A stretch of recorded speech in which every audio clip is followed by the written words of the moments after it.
The clock that knew when she'd die. Lena Whitaker had never noticed how loudly the bedroom clock ticked until the night it stopped. Not battery dead stopped, not broken gear stopped, but holding its breath asterisk stopped, the second hand frozen between 2:14 and 2:15 a.m. as if waiting for permission to move. She blinked at it through the fog of half-sleep,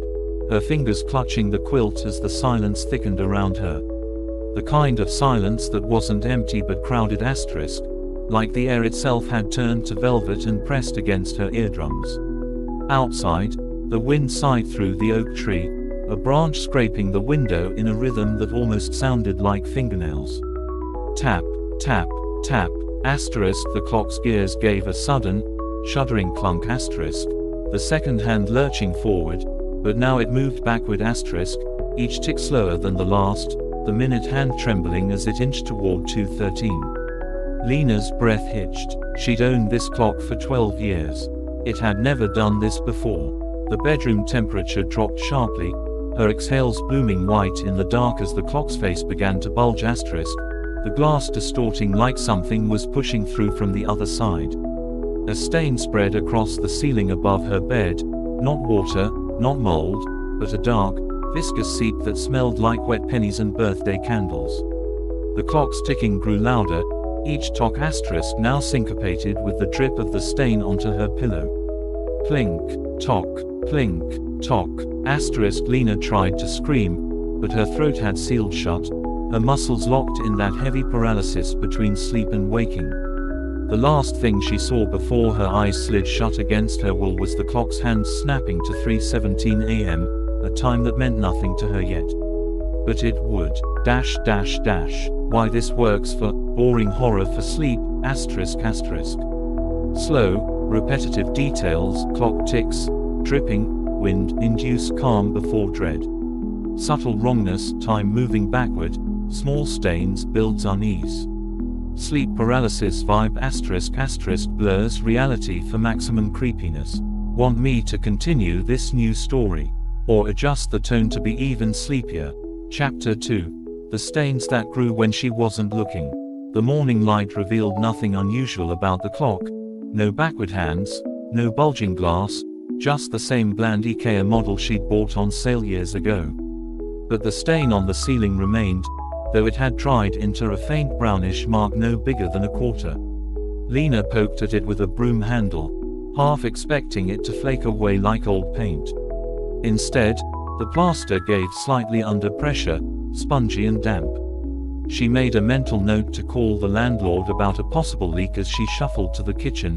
her bare feet sticking to linoleum that felt oddly tacky despite being freshly mopped yesterday.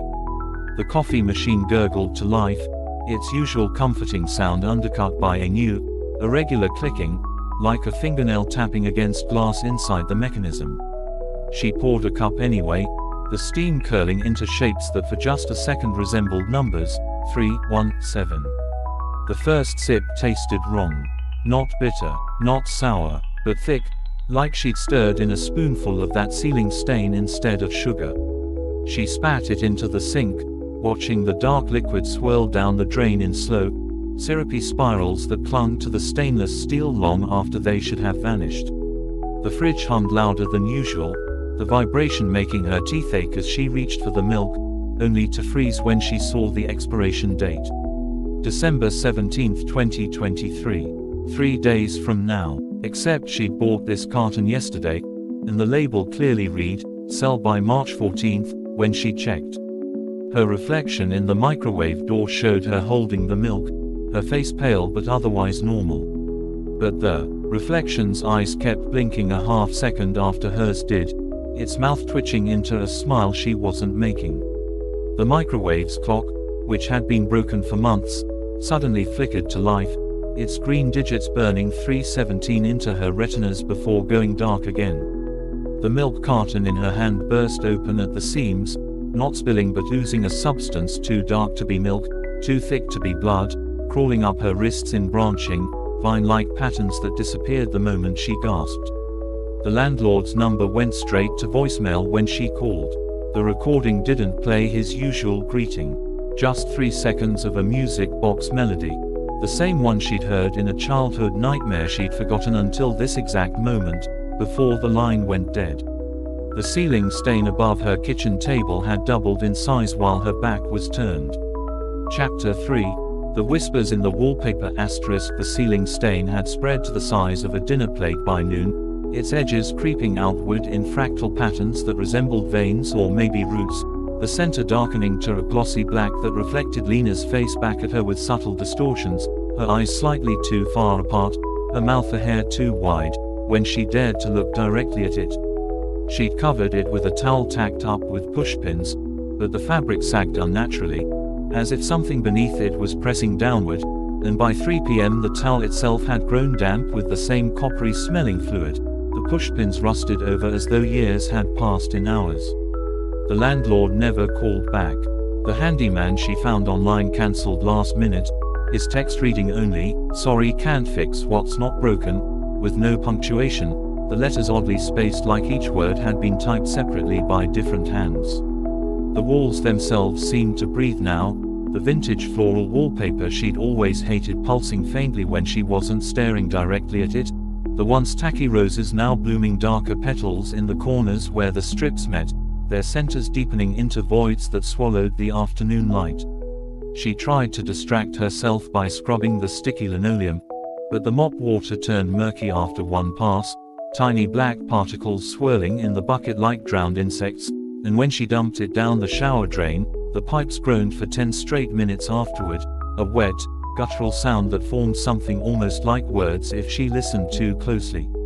Exhaustion hit her like a truck at sunset, not the pleasant tiredness of a long day but the leaden, suffocating fatigue of illness, and she collapsed onto the couch without meaning to sleep, her dreams full of a child's voice counting backward from numbers that didn't exist, the counting punctuated by the sound of her own clock ticking relentlessly from somewhere deep inside the walls, its rhythm syncing up with her slowing heartbeat until she jolted awake at 3:17 a.m. to find the towel she'd hung now lying in a soaked heap on the floor, the stain above her having expanded to cover nearly the entire ceiling, its surface rippling gently like the skin of a soap bubble about to pop, the room smelling not of rust and rot anymore but of her grandmother's perfume, a scent Lena hadn't encountered since childhood funeral, the realization hitting her with icy clarity as the first drop landed warm on her cheek. The house wasn't haunted.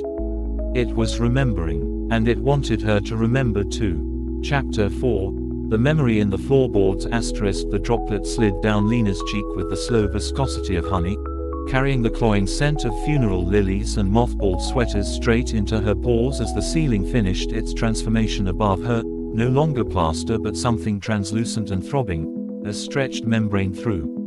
which dim shapes moved in lazy circles like fish under ice. The floorboards creaked beneath her bare feet in a new pattern, 3 quick steps from the hallway, 17 from the kitchen, the numbers repeating in perfect sync with the pulse now visible beneath the stained surface. Her reflection in the blackened bedroom window showed her still sitting on the couch, head tilted up in horror, while her actual body stood frozen in the center of the room, torn between 2 realities. The perfume smell intensified, conjuring the scratch of wool stockings and the squeak of hospital shoes on linoleum, memories that weren't hers. A child's laughter bubbled up through the floor vents, followed by the unmistakable sound of a music box playing just slightly out of tune, the melody warping as it climbed the stairs note by note, each step producing a different instrument, a violin's whine on the 3rd, a dentist's drill on the 7th, a dying man's rattle on the 17th. The fridge door swung open down the hall, its contents rearranged to display a single item on each shelf, a jar of teeth on the top, a glass casserole dish holding what looked like a human tongue pressed flat as deli meat, and on the bottom shelf, the milk carton from yesterday, now bulging with dark fluid, its expiration date changed again to today's date. The ceiling membrane split with a sound like Velcro tearing, releasing not liquid but whispers that swarmed her face like gnats, their words indistinct but their meaning clear, they were apologies. The clock in the bedroom chimed 4 times, though the hands still read 3:17, and Lena finally understood why the house felt familiar. She'd lived here before, not in this lifetime, but in whatever came after. Chapter 5. The reckoning in the walls. The whispers solidified into cold, slender fingers that traced Lena's jawline with surgical precision as the ceiling membrane split wider, revealing not an attic but a vast, dark space where the laws of physics had been peeled back like old wallpaper, a place where the walls were made of compressed memories and the air smelled like burnt hair and forgotten birthdays, the child's laughter now coming from all directions at once, the music box melody twisting into a dissonant symphony of every bad moment Lena had ever suppressed, the time she'd found a dead bird in her lunchbox at school, the way her first love had whispered someone else's name in his sleep, the night her father had disappeared and never come home, each memory given physical form as rusted nails materialized in the floorboards, their sharp points glistening with something that wasn't quite blood but carried the same metallic tang, the fridge door slamming shut with enough force to make the entire house shudder, the contents inside now audibly sloshing as though the organs had liquefied, the milk carton seams splitting further to release thin tendrils of black fluid that snaked across the linoleum in deliberate patterns, spelling out words Lena couldn't read but understood in her marrow, asterisk you promised you'd stay this time asterisk, the clock's hands finally breaking free of their frozen state to spin wildly, each rotation accompanied by a wet crunch from inside the walls like bones being ground into paste, the stained ceiling now sagging so low Lena could see her own face reflected in its quivering surface, except the reflection was younger, happier, with eyes that hadn't yet learned how to look over their shoulder in dark parking lots, a version of herself that had never left this house, that had been waiting here all along in the spaces between seconds, the music box's melody reaching a crescendo as the floorboards beneath her feet disintegrated into a fine black powder that smelled of burnt sugar and hospital antiseptic, the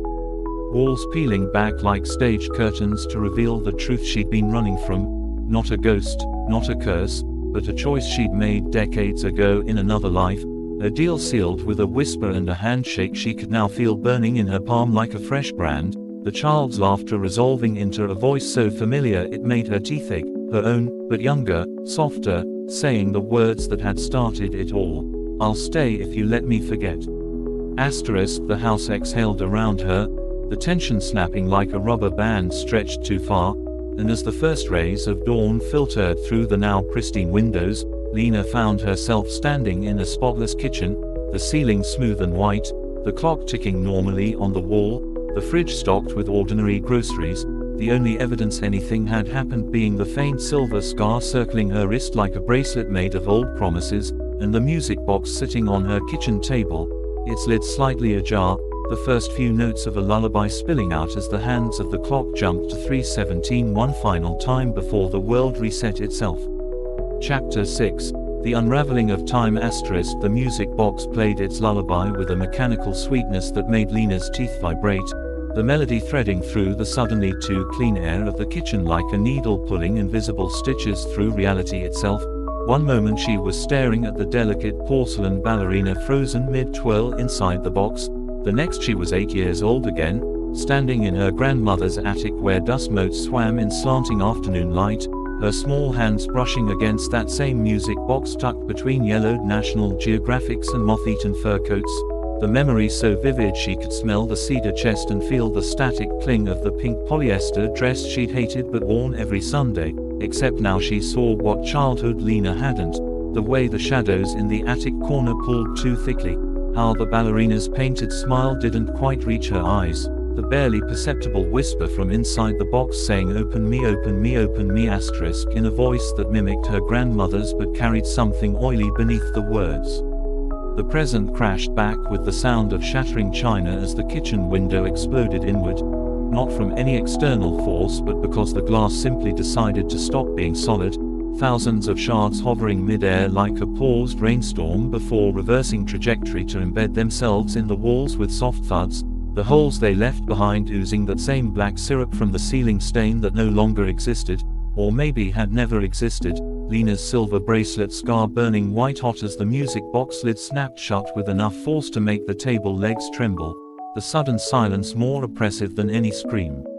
Her reflection in the microwave door was wrong again, this time showing her face melting like wax, features sliding downward to form new arrangements, sometimes her mother's downturned mouth, Sometimes the sharp cheekbones of a woman she didn't recognize but knew instinctively was another version of herself from a timeline where she'd made different choices, the fridge humming louder to cover the wet squelching sounds coming from inside its walls, the once white surface now mottled with fingerprints that weren't hers, small ones, child-sized, appearing faster than she could wipe them away. The music box wound itself with a series of clicks that matched exactly the rhythm of Lena's accelerating heartbeat, the ballerina now visible through the closed lid as if the wood had turned to smoke, her delicate arms outstretched not in dance but in supplication, the tiny face tilted up in terror towards something looming above her that Lena couldn't quite see, but could feel in the sudden pressure change that made her eardrums pop, the scent of funeral lilies so thick now it coated her tongue, the walls exhaling a warm breath that carried whispers in languages she'd never learned but understood perfectly. Asterisk, you broke the agreement, asterisk, and time to pay, asterisk, and we warn you, we warn you, we warn you, asterisk, the floorboards softening beneath her feet like overripe fruit, her socks growing damp as something beneath the house began to rise, the music box's mechanism speeding up to a fever pitch as the clock's hands spun faster and faster, each rotation stripping another layer from the world until only the bones remained, the support beams like ribs, the wiring like veins, the windows like empty eye sockets, and Lena finally saw what had been chasing her through all those half-remembered dreams, not a monster, not a ghost, but a vast and hungry absence wearing the shape of her own future, its outstretched arms identical to the ballerina's pose, its hollow eyes reflecting infinite versions of Lena, all making the same fatal mistake, believing they could outrun a debt etched into their bloodline before they'd even been born. The last thing she heard before the darkness took her was the music box winding down with a contented sigh, and a child's voice, her own, but not, whispering asterisk, again, asterisk as the world stuttered and reset. Chapter 7, The Eternal Return asterisk. The world reassembled itself in jagged pieces, first the smell of fresh coffee and toast that Lena hadn't made, then the two bright morning lights slicing through curtains she didn't remember opening, finally the crushing normalcy of her own bedroom looking exactly as it had before the ceiling stain, before the clock's betrayal, before the music box's hungry melody had unraveled the seams of her reality. She sat up too fast, her head swimming with residual dread that had no place in this sunlit scene, her fingers flying to her wrist where the silver scar should have been, only to find unmarked skin. The clock on her nightstand ticked obediently, its hands fixed to a benign 7:18 a.m., no bulging glass, no backward counting seconds. For one fragile moment, Lena allowed herself to believe it had all been a nightmare, until she turned her head and saw the music box sitting primly on her dresser, lid closed, a thin layer of dust coating its surface as if it had been there for years. The ballerina's face was just visible through the fogged glass panel on the lid, her painted eyes now clearly looking directly at Lena, the porcelain lips parted in what might have been a scream or the beginning of a whisper. The air smelled faintly of funeral lilies beneath the coffee aroma, a scent that grew stronger when Lena approached the dresser, her reflection in the mirror above it lagging a half-second behind her movements, its expression frozen in wide-eyed terror regardless of what Lena's own face did. The first note of the lullaby started when her fingertips brushed the music box's lid, not from inside the box, but from the walls themselves, the house humming the melody through its pipes and beams, the vibrations making Lena's back teeth ache as the ceiling above her began to darken at the edges like old parchment held too close to a flame. Downstairs, the fridge door creaked open on its own, the familiar sloshing sound returning with renewed hunger, the floorboards groaning under the weight of something that hadn't been there a moment ago. The clock's hands began their familiar, frantic spin as Lena's vision doubled. She was both here in this dissolving present and back in her grandmother's attic as a child, small hands reaching for the music box while the shadows coiled around her ankles like affectionate cats, both moments happening simultaneously across the gulf of years, the choice repeating itself in an endless loop she suddenly understood she'd been trapped in for longer than just this lifetime. The music box lid clicked open with no hand touching it, revealing not the ballerina but a tiny, perfect replica of Lena's own face molded in porcelain, its mouth moving in sync with the whisper now coming from every surface of the house, "You never wake up. You only ever forget." Asterisk. The walls breathed in, The ceiling stain bloomed anew, and somewhere deep in the foundation of the house, something ancient and patient began counting down from 317. Chapter 8. The Whispering Foundation *. The counting reverberated through the floorboards like a slow beating heart, each number dragging Lena deeper into a realization that curled around her spine. She had been here before, not just in this house but in this exact moment. The music box's porcelain doppelganger mouthing words her ears refused to process, the ceiling stain spreading in the same fractal pattern as the veins beneath her own skin when she pressed too hard against her wrist. The fridge downstairs gave a wet, guttural cough, followed by the sound of something heavy being dragged across the linoleum, something that left a trail of thick, glistening fluid in its wake, the smell of spoiled milk and funeral flowers now so dense it coated Lena's tongue like paste. The clock's hands spun faster, their ticking syncing with the countdown vibrating through the walls, the numbers no longer abstract but carved into her bones in some long-forgotten language her body remembered even if her mind didn't.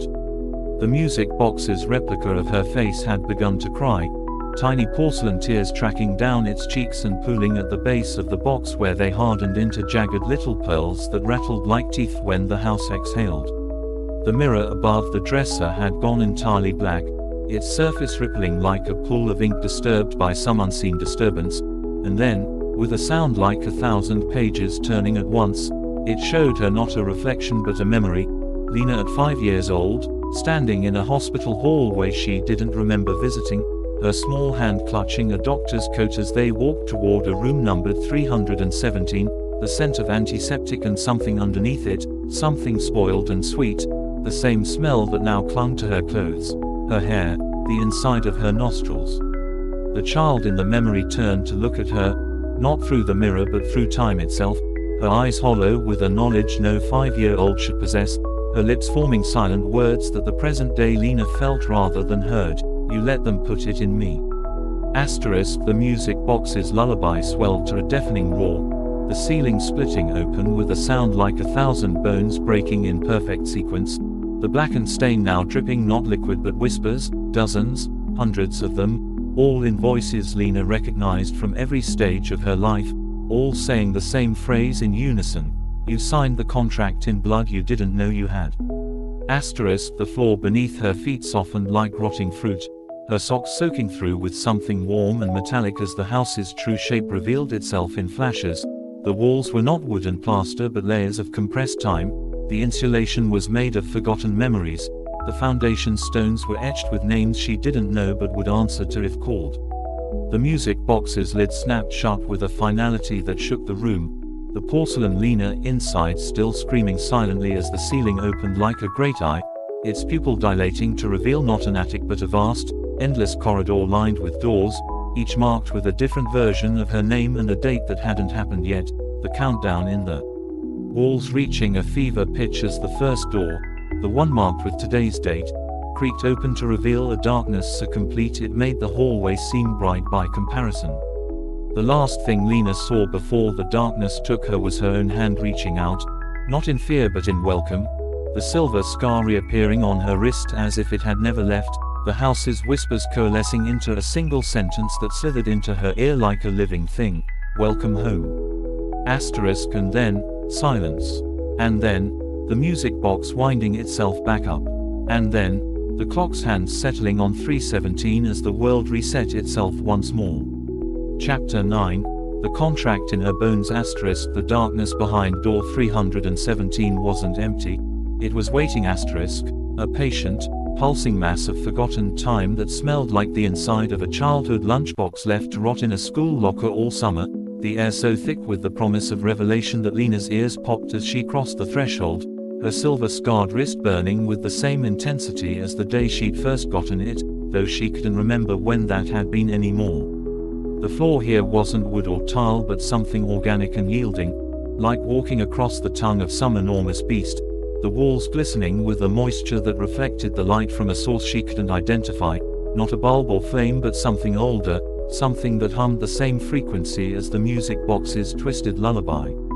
Door after door stretched into the impossible distance, each labeled with variations of her name, Lena Marie Whitaker 1994, Elena Marta Vitek 1987, Helena Margaret Vaughan 2006, the dates skipping backward and forward through centuries, the surnames shifting like sand through an hourglass, but all the middle names staying eerily consistent, all the faces in the small photo frames beside each door unmistakably hers * despite the different features, different eras, different lives. The whispers here had shape and weight, brushing against her cheeks like moth wings as they carried phrases in languages dead and unborn. You always take the box, *, the foundation must be fed, *, 3rd floor, room 17. The music box sat on a pedestal at the hallway's first bend, its lid now gaping wide to reveal not a ballerina or porcelain face but a swirling void that matched the ceiling stain from her kitchen, its edges rippling with half-formed images. Lena at 8 signing her name in crayon on a contract written on what looked like human skin. Lena at 17 weeping as she buried the music box in a shallow grave that somehow ended up back in her grandmother's attic. Lena at 34, an age she hadn't yet reached, standing in a hospital room watching a doctor press the now familiar box into the hands of a small, dark-haired child who looked up at her with accusing eyes and said *, "Why did you give it to me?" * in a voice that wasn't a child's at all but something far older. The scar on her wrist split open without pain, the silver thread she'd torn free in another life, or was it this one? Slithering out like a living thing to connect her to the music box's void, the moment of contact sending a jolt through her body that tasted like pennies and birthday cake, the hallway doors slamming shut in perfect sequence like dominoes falling, the whispers rising to a deafening crescendo as the truth unfolded inside her skull like a poisonous flower. The music box wasn't a curse.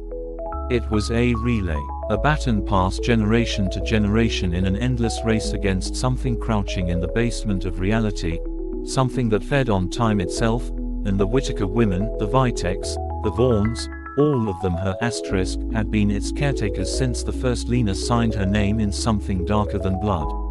The current Lena, the one standing in the hallway with the silver thread connecting her to the void, had broken the cycle by refusing to pass it on, and now the house was starving. The walls around her pulsed hungrily, the floor softening further as the thing in the foundation began to wake, its breath rattling the doors in their frames, its voice, when it finally spoke, not a sound but an absence that carved itself directly into her neurons, "Feed me or become me." The music box's void yawned wider, the silver thread pulling taut as the first door, the one marked with her birth name and date, creaked open to reveal a darkness that moved like liquid, that smelled like her grandmother's perfume, that reached for her with hands she instinctively knew had once been human. The last coherent thought Lena had before the thread dragged her forward was that she finally understood why the clock always stopped at 3:17. It wasn't a time. It was a room number. And she'd been living in it her whole life. Chapter 10, The Feast of Forgotten Names *. The liquid dark swallowed Lena whole with a sound like 1,000 pages being torn from a book simultaneously. The silver thread around her wrist now a glowing tether connecting her to nothing and everything at once as she tumbled through memories that weren't hers, birthdays in houses she'd never lived in, funerals for people she'd never met, all starring different versions of herself with the same tired eyes holding the same cursed music box. The darkness tasted like the inside of an old freezer where meat had spoiled decades ago, clinging to her tongue as the whispers solidified into hands that gripped her ankles, her wrists, the base of her skull, dragging her deeper into the foundation's gullet where the air thickened into syrup and the walls pulsed with a rhythm that matched the erratic beat of her heart. The music box floated beside her, its open lid revealing not a void anymore but a miniature stage where porcelain figures acted out her family's history, a Victorian Lena stitching her own lips shut with silver thread, a Depression-era Lena burying the box in a coffin with a child's corpse, a future Lena with hollow cheeks and milky eyes standing over a hospital crib holding something that wasn't a baby, each scene illuminated by the cold light of her scar as the house feasted on her terror, digesting it into fuel to keep the walls standing. The clocks ticking, the cycle repeating. The hands pulling her apart grew more insistent, their touch leaving bruises that bloomed like ink in water, spreading across her skin in patterns that matched the ceiling stain's fractal veins, her screams absorbed by the darkness before they could leave her throat. The silver thread suddenly yanked taut, reeling her toward the music box's stage where the current performance showed her own mother, not as Lena remembered her but younger, frightened, standing in this same darkness holding the box out to a shadowy figure with too many teeth and not enough eyes, her voice cracking as she whispered *, take her instead, *, and pointed to a bassinet where baby Lena slept unaware.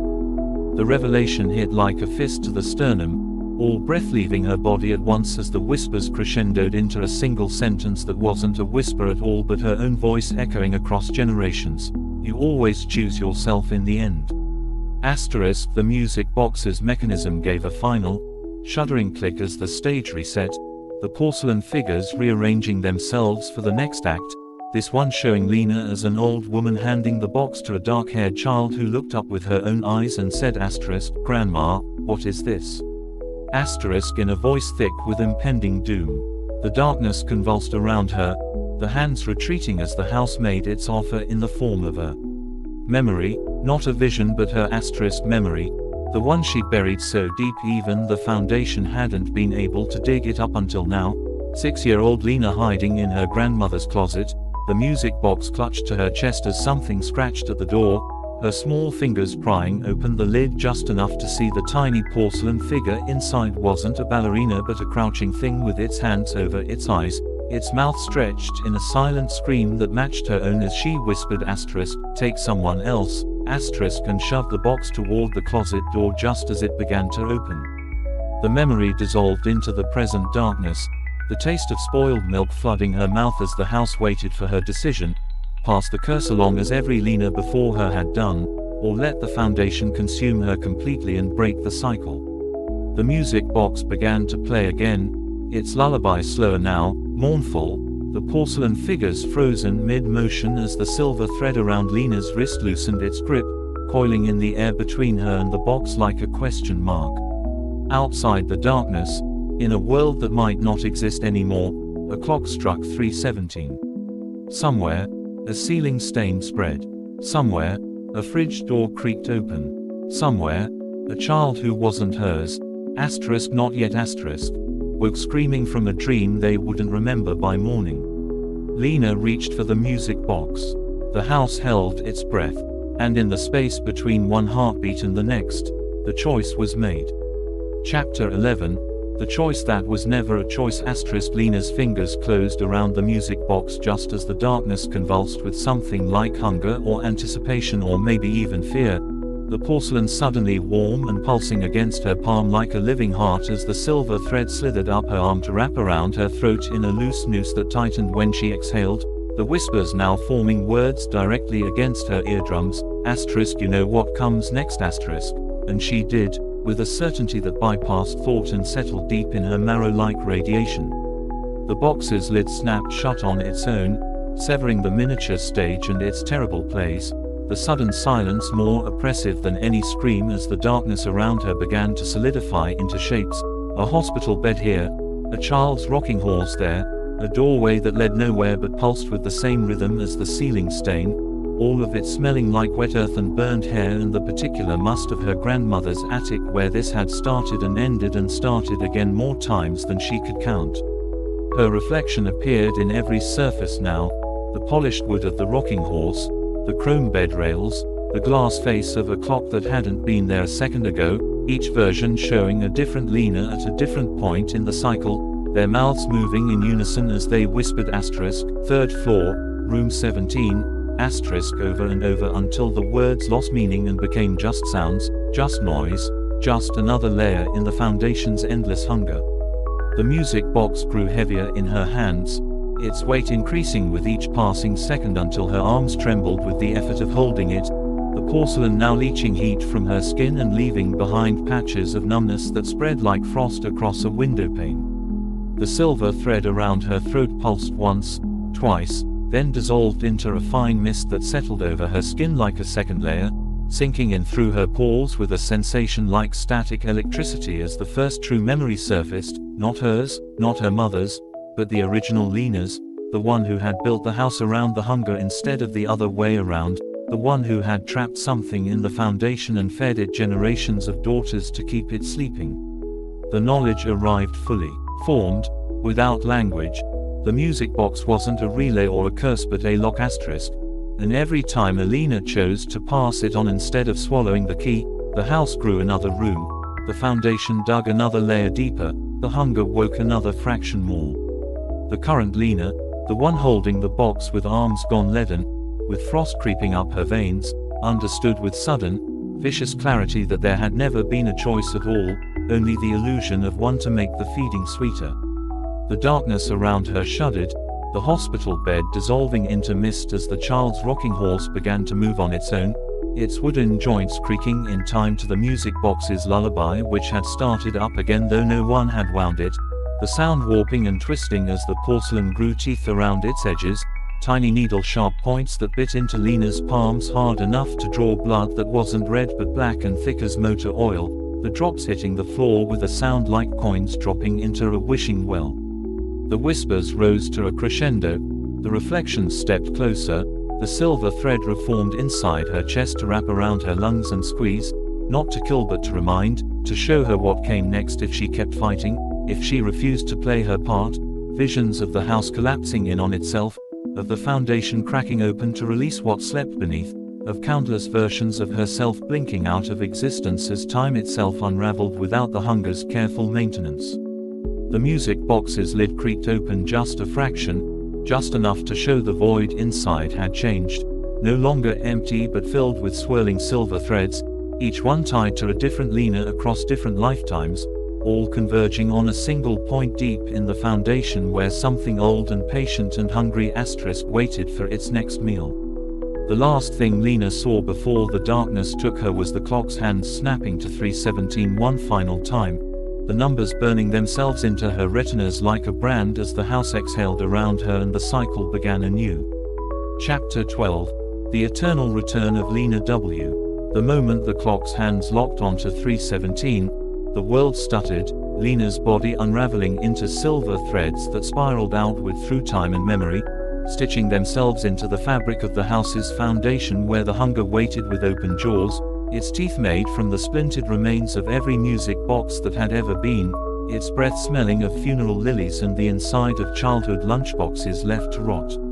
She was everywhere at once, the Victorian Lena stitching her lips shut with shaking hands, the Depression-era Lena lowering a tiny casket into wet earth, the future Lena standing over a hospital crib with the music box clutched tight, all these versions of herself turning to look as the present Lena's consciousness fractured across them, the weight of centuries pressing down until her bones creaked like old floorboards. The house fed eagerly, its walls pulsing with renewed vigor as it digested her resistance, her terror, her final realization that there had never been an escape, only the brief illusion of one to make the meal sweeter. Downstairs, the fridge door swung open to reveal shelves now stocked with familiar items. A jar of teeth labeled, Lena 1994, a casserole dish holding a tongue marked, Lena 1987, the ever-present milk carton bulging with dark fluid, while the ceiling stain spread joyful fractal patterns across fresh plaster, its edges vibrating with satiated pleasure. In the attic, the music box sat pristine on a dusty trunk, its lid closed tight, its ballerina frozen mid-twirl with a smile that hadn't been there before. Outside, the oak tree scraped its branches against the window in a rhythm that almost sounded like fingernails. Tap, tap, tap, asterisk somewhere, a clock began counting down from 317. Somewhere, a child who wasn't hers, asterisk not yet asterisk, stirred in their sleep. And deep in the foundation, something old and patient and eternally hungry settled back into dreams of its next meal, its whispered asterisk, again, asterisk vibrating through the pipes, the wires, the very bones of the house as the world reset itself once more. The front door creaked open, not from wind or intruder but in welcome, as a new moving van pulled up to the curb, its back door swinging wide to reveal familiar furniture being carried by movers whose faces blurred when looked at directly. A woman stepped out of the van, her dark hair streaked with gray, her eyes tired but bright with the excitement of a fresh start. She didn't notice how the upstairs window reflected not her current form but a younger version of herself holding a music box. She didn't hear the whisper of asterisk, "Welcome home, Lena," asterisk as she crossed the threshold.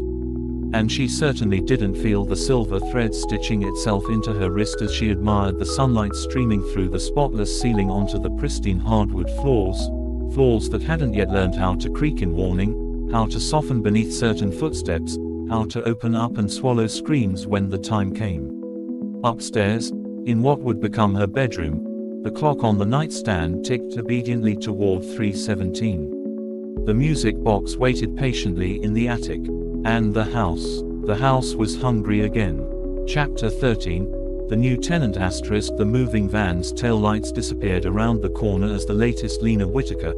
this one going by Eleanor, since college but still answering reflexively to her birth name, stepped back into the foyer of what the realtor had called a charming Victorian with original details, her fingers brushing against the wallpaper that felt suspiciously warm beneath her touch, like skin flushed with fever. The house smelled of fresh paint and lemon polish with just the faintest undercurrent of something else, something that made the back of her tongue tingle, not quite mildew, not quite decay, but the particular must of old books left in damp basements, the scent tugging at a memory she couldn't quite place.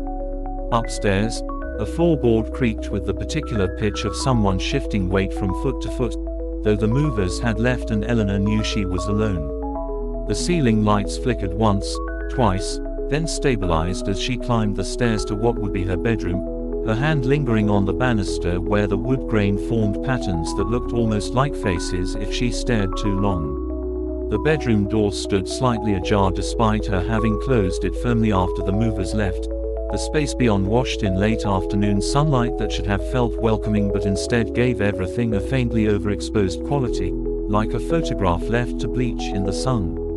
The clock on the nightstand, an antique she didn't remember owning, read 3:16, its second hand motionless between ticks as if hesitating to continue. A faint melody drifted through the slightly open closet door, a lullaby played on some distant music box that shouldn't have been there, the tune just familiar enough to raise the hairs on Eleanor's arms as she reached for the closet knob. Her reflection in the dresser mirror showed her still standing by the bed, hand outstretched but not quite touching the closet door, her face frozen in an expression of dawning horror that the real Eleanor didn't yet feel. The silver bracelet she'd worn since childhood, the one with the odd, unreadable inscription, suddenly grew tight around her wrist, the metal warming to an uncomfortable degree as the closet door creaked open another inch on its own, releasing a puff of air that smelled unmistakably of funeral lilies and the inside of her grandmother's attic. Somewhere deep in the house, something that had been sleeping for years stretched and yawned and began the slow process of waking up. The clock's second hand finally clicked forward. 3:17. The music box's lullaby grew louder, and Eleanor, who had never believed in ghosts or curses or things that went bump in the night, took her first step toward the closet, her reflection in the mirror lagging just a fraction of a second behind, its eyes widening in silent warning as the real Eleanor's fingers closed around the doorknob. The house held its breath, the foundation stirred, and deep in the attic, beneath a layer of dust that hadn't been disturbed in years, the music box's lid creaked open just enough for the porcelain figure inside to press its tiny hands against the glass and smile. Chapter 14. The awakening asterisk. Eleanor's fingers had barely grazed the closet doorknob when the silver bracelet on her wrist constricted like a living thing, the unreadable inscription suddenly glowing faintly as the wood beneath her palm pulsed with a slow, steady rhythm that matched nothing human. The closet door swung open the rest of the way with a groan that resonated in her back teeth, revealing not the expected shelves of sweaters and shoes but a long hallway stretching far beyond the house's physical dimensions, walls papered in the same floral pattern as her bedroom but darkened with age and something else, something sticky that caught the light in oily rainbows where her fingertips brushed against it. The music box's lullaby swelled to fill the space, no longer distant but emanating from somewhere just around the first bend, the melody warping as it bounced off surfaces that shouldn't have existed in her closet. The air smelled thicker here, clogged with the scent of wet earth and spoiled milk and that same indefinable must that had clung to her grandmother's attic, a smell that now triggered a visceral memory of being 8 years old and locked in that same attic darkness, her small hands pressed against something cold and porcelain while whispers slithered through the vents. Her reflection in the hallway's many mirrors, positioned at odd intervals between doors marked with dates that hadn't happened yet, showed subtle variations of Eleanor, one with hollow cheeks and silver-streaked hair, another with her mother's downturned mouth, a third whose eyes were entirely black and leaking a thick, tar-like substance that dripped onto the floorboards with a sound like pennies dropping into a well. The bracelet burned hotter, its inscription now clearly visible in the gloom, asterisk 3rd floor, room 17 asterisk, as the first door on the left creaked open to reveal a hospital bed where a woman who looked exactly like Eleanor lay hooked to machines, her wrists bound with silver thread that trailed off the mattress and into the shadows beneath the bed where something rustled eagerly. The music box's tune skipped a beat, then resumed at double speed as all the hallway doors began to open in sequence, each revealing a different nightmare: Eleanor burying a small casket in rain-soaked earth, Eleanor signing papers in a doctor's office while a shadowy figure placed a familiar box on the desk, Eleanor standing over a crib holding not a baby but the music box itself, its lid gaping wide as she lowered it toward the infant inside, the visions coming faster until they blurred together into a strobe light horror show that burned itself into her retinas. The floor tilted suddenly, the hallway elongating as the walls stretched upward into impossible heights, the ceiling splitting open like overripe fruit to reveal a pulsing, vein membrane through which distant shapes moved, not rats or insects but something with too many joints, its limbs bending in ways that made Eleanor's stomach lurch as it scuttled closer to the thinning barrier. The bracelet had fused to her skin now, the silver threads worming their way into her veins with a pain so exquisite it bordered on pleasure, her bloodstream lighting up with memories that weren't hers, birthdays where the cake candles burned black, funerals where the corpses sat up in their caskets and smiled, endless nights spent listening to the clock tick toward 3:17 while something scratched at the door with claws that sounded suspiciously like fingernails. The music box came into view at last, sitting primly on a pedestal at the hallway's end, its lid wide open to show the porcelain figure inside wasn't a ballerina but a perfect miniature of Eleanor as a child, its tiny hands pressed against the glass in a mirror of her own childhood memory, its painted lips mouthing the same words the real Eleanor had screamed in that attic long ago, "Let me out." Asterisk the ceiling membrane split with a wet tear, the thing behind it dropping into the hallway with a thud that shook the floorboards as the music box's mechanism wound itself up again, the first notes of its lullaby now clearly a countdown, the bracelet's threads spreading through Eleanor's body like roots as she realized, with the calm certainty of a death row inmate hearing the trapdoor release, that she'd been here before, would be here again, had always been here in some form or another, and the only way out was through the music box's gaping mouth. The last thing she saw before the darkness took her was the clock on her nightstand, its hands frozen at 3:17 as the house exhaled around her and began the slow process of digestion. Somewhere, a new moving van pulled up to a charming Victorian. Somewhere, a silver bracelet gleamed in a jewelry store display case. Somewhere, a music box sat waiting in an attic, its lid creaking open just enough to show the porcelain figure inside had changed position. The cycle continued. The house was hungry, and Eleanor, who had never believed in ghosts, finally understood why her grandmother had crossed herself every time she passed a mirror. Chapter 15. The devouring asterisk. The darkness didn't just swallow Eleanor, it unmade asterisk her, peeling back layers of skin and memory with the precision of a surgeon's scalpel, the silver threads from her bracelet now branching through her nervous system like invasive roots, rewriting her synapses to align with the house's insatiable hunger. She was both dissolving and expanding, her consciousness fracturing across time to occupy every version of herself that had ever stood in this hallway, the Victorian Eleanor stitching her lips shut with shaking hands, the Depression-era Eleanor lowering a tiny casket into wet earth, the future Eleanor standing over a hospital crib with the music box clutched tight, all these moments collapsing into a single, terrible now as the thing that had dropped from the ceiling skittered closer on too many limbs, its breath reeking of spoiled milk and funeral lilies, its formless shape resolving into something almost human as it reached for her with hands that were unmistakably her own, just older, just rotted, just hungrier. The music box's lullaby twisted into a scream as its lid slammed shut with enough force to crack the porcelain figure inside, the sound reverberating through Eleanor's bones like a detonation, the hallway mirrors shattering in unison to reveal not reflections but doorways, each leading to a different version of the house, a different era of the cycle, a different Eleanor mid-scream as the hunger took what it was owed. The silver threads in her veins pulsed once, twice, then pulled asterisk, drawing her forward not toward the music box but past it, into the gaping maw of the final door at the hallway's end, the one marked with her name and a date that hadn't happened yet, the wood warped and swollen like a corpse left in water. The thing behind her, the thing that was and wasn't her, whispered directly into her dissolving mind, "You always choose this." Asterisk, and then Eleanor was through the door, tumbling into a space that defied physics and reason, a vast, pulsing chamber where the walls were made of compressed time and the floor was littered with the remains of every Eleanor who had come before, their silver bracelets fused to skeletal wrists, their eye sockets filled with tiny porcelain shards from shattered music boxes, their jaws unhinged in eternal screams.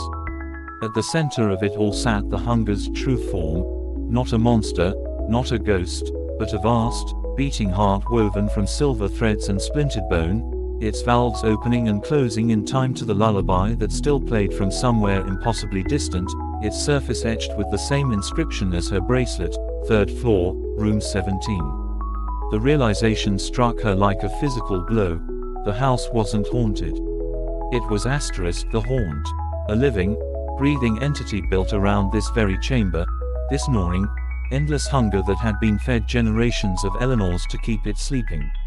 And now it was her turn. The threads in her body went taut, yanking her toward the heart with irresistible force, her skin splitting at the seams as the hunger began to feed, her memories unraveling like yarn from a skein, birthdays, funerals, that day in the attic, the moment she'd signed the lease on this damned house, all of it being digested, absorbed, made part of the foundation.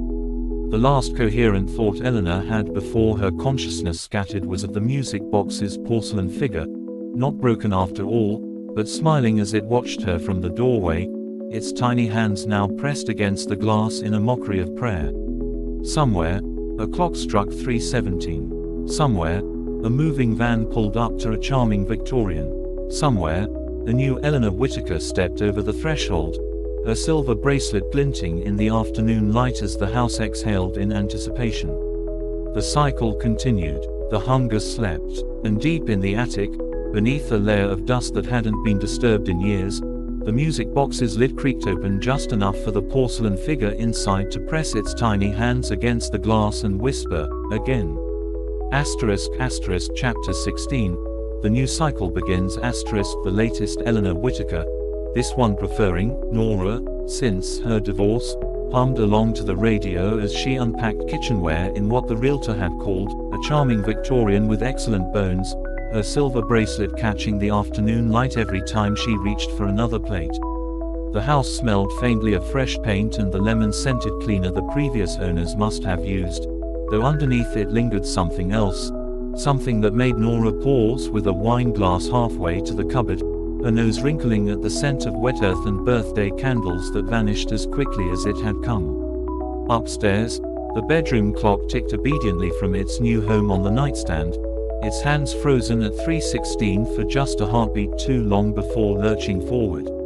The attic door, which Nora could have sworn was closed, now stood slightly ajar, a thin line of darkness visible beneath it that pulsed almost imperceptibly, like the slow blink of a great eye. Down in the foundation, something that had been sleeping for years stirred at the scent of new prey, its silver threads stretching upward through the walls like roots seeking water, the house itself exhaling in anticipation as Nora absent-mindedly rubbed at her bracelet, the one she'd worn since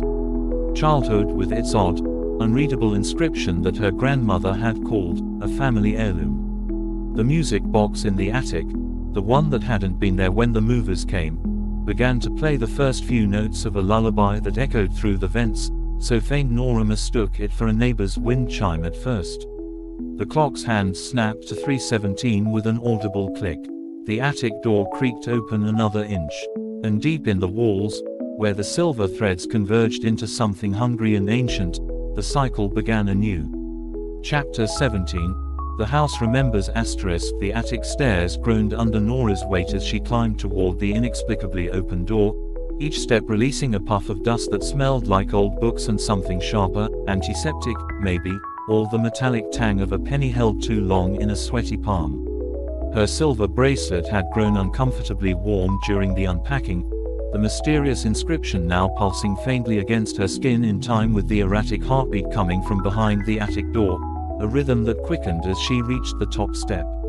The music box's lullaby grew clearer here, no longer mistakable for wind chimes but unmistakably the same melody that had haunted her childhood nightmares, the ones where she'd wake screaming about the lady in the walls, that her grandmother would dismiss with 2 quick reassurances and a glass of milk that always tasted faintly of copper. The attic stretched before her, far larger than the house's blueprints should allow, its rafters hung with cobwebs that shimmered like silver thread in the dim light filtering through the single filthy window. At the center of the space, perched on a trunk that hadn't been listed in the sale inventory, sat the music box, its polished wood gleaming as if freshly dusted, the glass panel on its lid reflecting Nora's face back at her with subtle distortions, her eyes slightly too far apart, her mouth stretched a hair too wide, her silver bracelet now clearly visible as a complex network of threads burrowing beneath her skin. The air grew thick with the scent of funeral lilies as the music box's lid creaked open on its own, revealing not a ballerina but a miniature replica of Nora's childhood home, complete with a microscopic version of herself standing at an upstairs window, her tiny hands pressed against the glass in silent screaming mimicry of Nora's current pose. The attic walls began to breathe in earnest now, the cobwebs vibrating with the motion as the distant heartbeat solidified into actual sound, not coming from the walls but from inside the music box's tiny house, where the miniature Nora suddenly turned to look directly at her, her doll-sized face twisting in recognition moments before the entire scene was obliterated by a flood of inky black fluid that spilled over the edges of the music box without ever quite touching the trunk beneath it. The liquid resolved into shapes as it fell, faces Nora almost recognized, hands reaching up toward her, mouths forming words that made her eardrums ache with the near audibility, before the music box's mechanism gave a final, shuddering click and the lid snapped shut, leaving Nora alone in the suddenly silent attic with her reflection still warped in the glass and her bracelet now fused completely to her wrist, the threads beneath her skin squirming toward her elbow with a sensation like ice water trickling through her veins. Downstairs, the bedroom clock struck 3:17 with a resonance that shook the house's foundation, the sound traveling up through the floorboards to vibrate in Nora's molars as the attic door slammed shut behind her with enough force to dislodge a shower of dust that swirled in the air like snow around the now gleaming music box, its surface untouched by the settling particles, its presence in the room suddenly feeling less like an object and more like a patient observer counting down the seconds until Nora finally understood. The first drop of black fluid fell from the attic ceiling onto the back of her hand, burning cold where it touched and leaving behind not a stain but a silver thread that stitched itself seamlessly into her skin, the exact shade of her bracelet. The music box began to play again, and in the walls, something that had been waiting for this moment for 37 years opened its eyes. Chapter 18. The silver threads of fate *. The black fluid spreading across Nora's skin didn't burn, it remembered *, each droplet carrying fragments of lives she'd never lived, deaths she'd never died, memories that weren't hers yet felt more real than the attic around her. The silver threads from her bracelet branched upward past her elbow now, weaving through muscle and vein with the precision of a spider constructing its web, their progress marked by flashes of other attics, other houses, other Noras standing before this same music box with the same dawning horror. The miniature house inside the box had reassembled itself after the flood, its tiny windows now glowing with faint light as shadows moved behind them, not the indistinct shapes from before but clear, deliberate motions, a miniature Nora pacing the halls, a miniature Nora staring at a ceiling stain, a miniature Nora cradling something that squirmed in her arms. The attic walls pressed closer with each labored breath Nora took, the cobwebs brushing her cheeks with the gentleness of a lover's touch as they deposited fine silver strands onto her skin that immediately burrowed inward to join the growing network beneath her flesh. The music box's lullaby slowed to a dirge, each note vibrating through the floorboards and up into Nora's bones as the realization struck: she wasn't just holding a music box. She was holding a record, a living chronicle of every Eleanor, every Nora, every variation of herself that had ever stood in this spot, their lives reduced to scenes playing out in the tiny house, their screams muted to the faintest of whispers that now issued from the box's brass grill. The threads reached her shoulder, their progress accelerating as the attic's single window darkened abruptly, not with nightfall but with something pressing against the glass from outside, something too large to exist on the second story, its bulk distorting the fading light into patterns that matched the scars forming beneath Nora's skin. The music box lid snapped shut with a sound like a guillotine blade falling, severing the miniature horrors within as the real horror began in earnest, the threads reaching Nora's jawline, her vision doubling as memories that weren't hers flooded forward, signing a lease in a doctor's office rather than a realtor's, burying a music box only to dig it up days later, standing over a crib not with a baby but with the same damned box she now clutched in trembling hands. The window behind her shattered inward, showering the attic with glass that hung suspended in midair rather than falling, each shard reflecting not the present but a different moment in the cycle, a Victorian Nora sewing her lips shut with silver thread, a Depression-era Nora lowering a tiny casket into wet earth, a future Nora with hollow cheeks and milky eyes pressing the music box into the hands of a dark-haired child who looked up with her own face and screamed. The threads reached her temples, their progress marked by a sudden, crushing silence as all sound ceased, no music box, no labored breathing, not even the frantic hammering of her own heart, just perfect, endless quiet as the window's intruder flowed into the attic like smoke, its form resolving into something almost human if humans could be made of silver threads and shattered porcelain, its face a shifting mosaic of every Nora that had ever been. It reached for her with hands that were somehow both solid and insubstantial, its touch like ice water trickling down her spine as the threads completed their work, fusing with her optic nerves to show her the truth at last. The house wasn't a house at all but a living, breathing entity, its walls made of compressed time, its foundation built on devoured memories, its hunger endless and eternal. The music box in her hands was merely a focus, a conduit, the eye of the storm. And Nora was the latest course in a feast that had been going on for centuries. The last thing she saw before the threads reached her brain was the bedroom clock downstairs, its hands frozen at 3:17 as the house inhaled around her, the walls pulsing with renewed vigor as it began the process of digestion. Somewhere, a moving van pulled up to a charming Victorian. Somewhere, a silver bracelet gleamed in a jewelry store display case. Somewhere, a music box sat waiting in an attic, its lid creaking open just enough to show the porcelain figure inside had changed position. The cycle continued. The house was hungry, and Nora, who had never believed in ghosts, finally understood why her grandmother had crossed herself every time she passed a mirror. Chapter 19, The Feast of Memories *. The silver threads exploded through Nora's skull like roots through cracked pavement, branching into every fold of her brain with a precision that bypassed pain and went straight to a terrible, intimate understanding. She was not being consumed so much as unspooled, her life's tapestry rewoven directly into the house's foundation.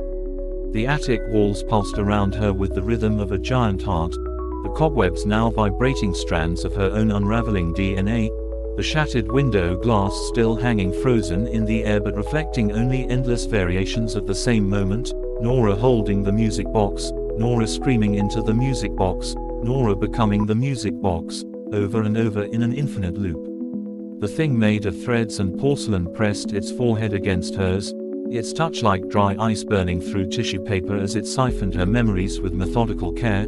Childhood birthdays where the cake candles burned black but no one else noticed, sleepovers where she'd wake to find her wrist bound with silver thread no one had put there, the inexplicable terror she'd felt upon first walking into this house that she'd mistaken for excitement. each stolen memory left behind a hollow space that immediately filled with someone else's. A Victorian Nora stitching her lips shut with trembling hands, a Great Depression Nora burying a music box in a shallow grave that kept resurfacing, a future Nora standing over a hospital crib holding not a baby but the same cursed box, its lid gaping wide as she lowered it toward the infant inside. The music box at her feet began playing again, its melody no longer a lullaby but a death march slowed to half-speed, each note resonating through Nora's bones as the threads in her brain lit up with the awful truth: there had never been a first Nora, just an endless chain of them stretching backward and forward through time, each iteration believing themselves the original until the house showed them otherwise. The walls were papered with their failed attempts at escape, their screams preserved in the very plaster, their silver bracelets melted down to form new threads for the next candidate. The thing holding her began to dissolve, its threads retreating back into the walls and taking pieces of Nora with them: her first kiss, her graduation day, the moment she'd signed the lease on this house, all digested and repurposed as new decor for the ever-growing labyrinth of rooms. The music box's lid sprang open one final time, revealing not a ballerina or miniature house but a tiny, perfect replica of the attic itself, complete with a microscopic Nora frozen mid-scream, her silver threads spreading outward to form the walls around her. As consciousness faded, Nora realized with dull horror that she wasn't looking at a model at all, but a window, and somewhere, in some other version of this attic, another Nora was staring back at her, her own hands pressed against an identical music box's glass as the cycle prepared to begin anew. Downstairs, the bedroom clock struck 3:17. The front door creaked open on its own. And out on the curb, a moving van pulled up to the charming Victorian, its headlights cutting through the gathering dusk to illuminate the "for sale" sign that hadn't been there moments before. The house exhaled in anticipation. The hunger stirred, and deep in the attic, beneath a fresh layer of dust that would take years to accumulate, the music box's lid creaked shut over its newest addition. Chapter 20. The new tenant arrives. The moving van's doors slammed shut with a finality that echoed through the quiet suburban street as Claire Whitaker, no relation to the previous owners, or so the realtor had assured her, stepped onto the porch of the charming Victorian, her key hovering just shy of the lock as a peculiar shudder ran down her spine. The house exhaled through its front vents, a warm breath scented faintly of lemon polish and something darker beneath, old books left to mildew, perhaps, or the coppery tang of a penny held too long in a sweaty palm. Her silver bracelet, an heirloom from a grandmother she barely remembered, grew inexplicably warm against her wrist as the key turned in the lock, the mechanism groaning like a man stirring from deep sleep. Inside, the air hummed with a silence too complete to be natural, the walls absorbing the sound of her footsteps as she crossed the threshold into a foyer that smelled of fresh paint and something else, something that made Claire's mouth water inexplicably, a flavor like birthday cake and funeral lilies dancing on her tongue before vanishing. Upstairs, the bedroom clock ticked once, loudly, its hands snapping to 3:16 before resuming their normal rhythm. The attic door, which the inspection report stated had been sealed shut for decades, now stood slightly ajar, a thin line of darkness pulsing at its base like a slow, steady heartbeat. Claire's bracelet tightened around her wrist as she moved toward the stairs, the unreadable inscription along its inner surface glowing faintly in the dimming afternoon light. Somewhere deep in the house's bones, silver threads began to stir, stretching upward through the walls like roots seeking water after a long drought. In the attic, beneath a layer of dust that hadn't existed during the final walkthrough, the music box sat waiting on a trunk that hadn't been there before, its polished surface gleaming as the last rays of sunlight caught the glass panel in its lid, a panel that now reflected not the attic around it, but Claire's own face staring back from some impossible future moment, her eyes hollow, her mouth stretched in a silent scream, her silver bracelet fused to her wrist with branching threads that crawled up her arm like ivy. The box's mechanism gave a soft, contented click as the front door swung shut behind the newest tenant. The house inhaled deeply, and the cycle began again. Chapter 21. The house awakens.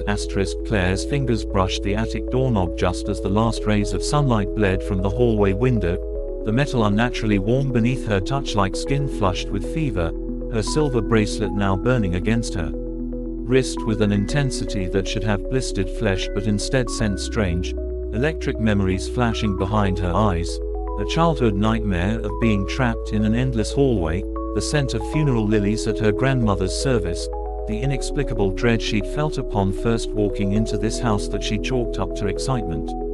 The attic stairs groaned underfoot with the particular pitch of old wood stressed beyond its years, each step releasing puffs of dust that glittered strangely in the fading light, motes swirling in patterns too precise to be random before settling on Claire's clothes and skin with a disturbing stickiness, like cobwebs made of something thicker than silk. The music box sat scented on a hope chest that hadn't been listed in the property details, its wood polished to a mirror shine that reflected Claire's approaching form with subtle distortions, her reflection's eyes slightly too far apart, its mouth stretched a fraction too wide, its silver bracelet already half unspooled into threads that wormed beneath its skin. The smell of old books and damp earth intensified as she reached for the box, her bracelet flaring white hot as her fingers made contact with carved wood that pulsed like a living thing, the lid springing open before she could touch it to reveal not a ballerina or miniature house but a swirling black void that hummed the same frequency as her childhood nightmares. From the void emerged whispers in voices she recognized, her mother singing a lullaby she'd forgotten, her grandmother praying in a language that didn't exist, her own voice screaming from some future moment that hadn't happened yet, all overlapping in a cacophony that resolved into a single sentence seared directly into her neurons. "You've always lived here." The walls of the attic breathed inward, the cobwebs vibrating with the motion as they deposited silver strands onto Claire's skin that burrowed inward with the ease of needles slipping into water, her bracelet unraveling completely now, the threads racing up her arm toward her elbow with a sensation like ice water trickling through her veins. The music box's void rippled, its surface resolving into a reflection not of the attic but of the house's true form, a monstrous, pulsating structure built from compressed time and digested memories, its foundations made of countless silver bracelets melted down and reforged, its walls papered with the screams of every Claire and Nora and Eleanor who had come before. The bedroom clock downstairs struck 3:17 with a resonance that shook dust from the rafters, the sound traveling up through Claire's bones as the truth unfolded in her gut. There were no separate women, no distinct generations, just endless variations of the same soul being digested and regurgitated by the house's endless hunger. The music box's lid snapped shut with finality, severing the connection as the last of the silver threads reached Claire's shoulder, her vision doubling to show the attic both as it was and as it would be, walls streaked with her attempts to escape, floorboards stained with her terror, the music box itself now containing a tiny porcelain figure that wore her face frozen in eternal screaming silence. Somewhere downstairs, a door creaked open on its own. Somewhere in the town, a realtor prepared a "for sale" sign. Somewhere in the not-so-distant future, another moving van would pull up to the charming Victorian with its excellent bones and original details.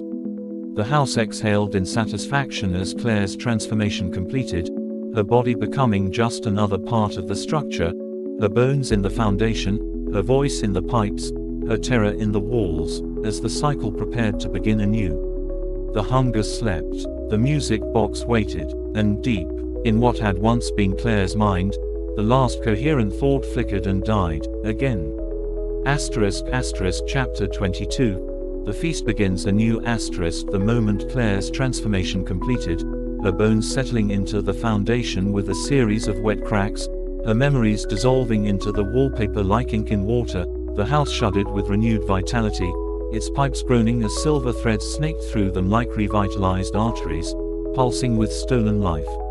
The bedroom clock's hands spun backward with frenetic energy before snapping to 3:17 with a resonance that shook dust from every shelf and sill, the vibration traveling through floorboards now subtly realigned to creak in exactly the spots where future tenants would pause in uneasy hesitation.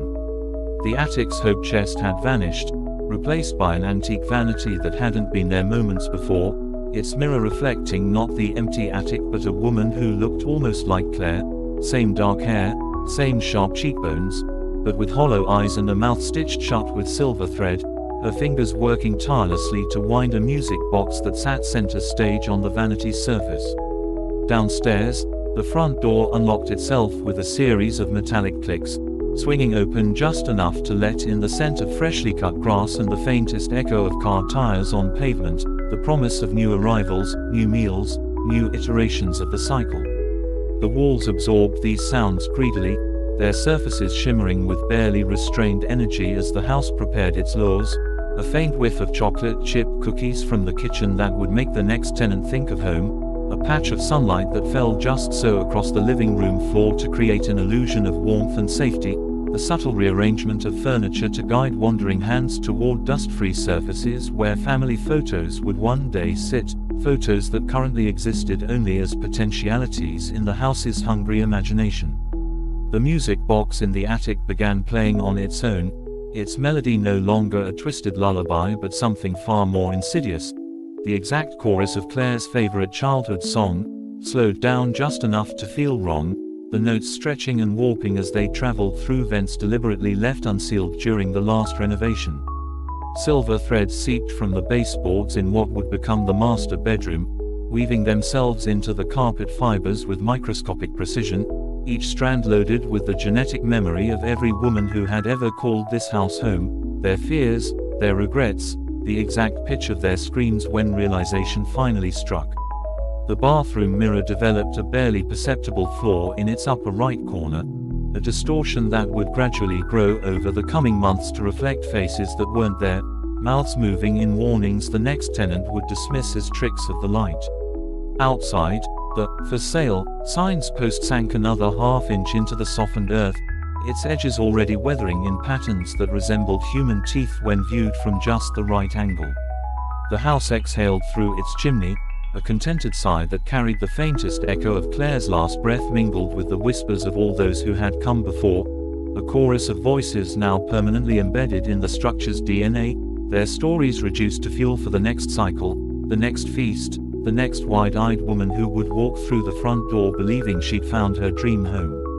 Somewhere in the city, a realtor scrolled through listings with a growing sense of unease she couldn't explain. Somewhere in a thrift shop, a silver bracelet caught the light with unnatural intensity. Somewhere in the not-so-distant future, a music box waited patiently in an attic that didn't yet exist. The hunger slept, the house waited, and the cycle, eternal, unchanging, inevitable, prepared to begin again. Chapter 23. The next victim arrives. The moving van's tires crunched over the gravel driveway as Sarah Whitmore, no relation to the previous owners, or so the paperwork claimed, stepped onto the porch of the Victorian house, her silver bracelet catching the afternoon sunlight in a way that made the strange inscription along its inner surface glow faintly for just a moment before fading. The key turned in the lock with surprising ease, the front door swinging open to reveal a foyer that smelled of fresh paint and lemon-scented cleaner with something darker lurking beneath, a scent that made Sarah's mouth water inexplicably, like the memory of a favorite childhood meal she couldn't quite place. Upstairs, the bedroom clock's hands twitched from 3:16 to 3:17 with an audible click that echoed through the empty house, the sound traveling through floorboards that had been carefully distressed to creak in just the right places to guide Sarah's footsteps toward the attic door, now slightly ajar despite the realtor's assurance it had been sealed shut for years. The walls absorbed Sarah's first excited breaths as she explored, their freshly papered surfaces already beginning to shift almost imperceptibly, the floral patterns vines stretching longer each time viewed from the corner of the eye, the burgundy accents darkening toward the color of dried blood when no one was looking directly at them. In what would become Sarah's bedroom, a patch of afternoon sunlight fell across the floor in a perfect rectangle that was just slightly warmer than it should have been, the heat sinking through her shoes to spread through her body with a comforting familiarity that made her think, just for a moment, of being rocked to sleep in arms she couldn't remember. The attic stairs groaned under her weight as curiosity overcame better judgment, each step releasing puffs of dust that glittered like ground pearls in the fading light before settling on Sarah's skin with a strange stickiness that wouldn't wash off later.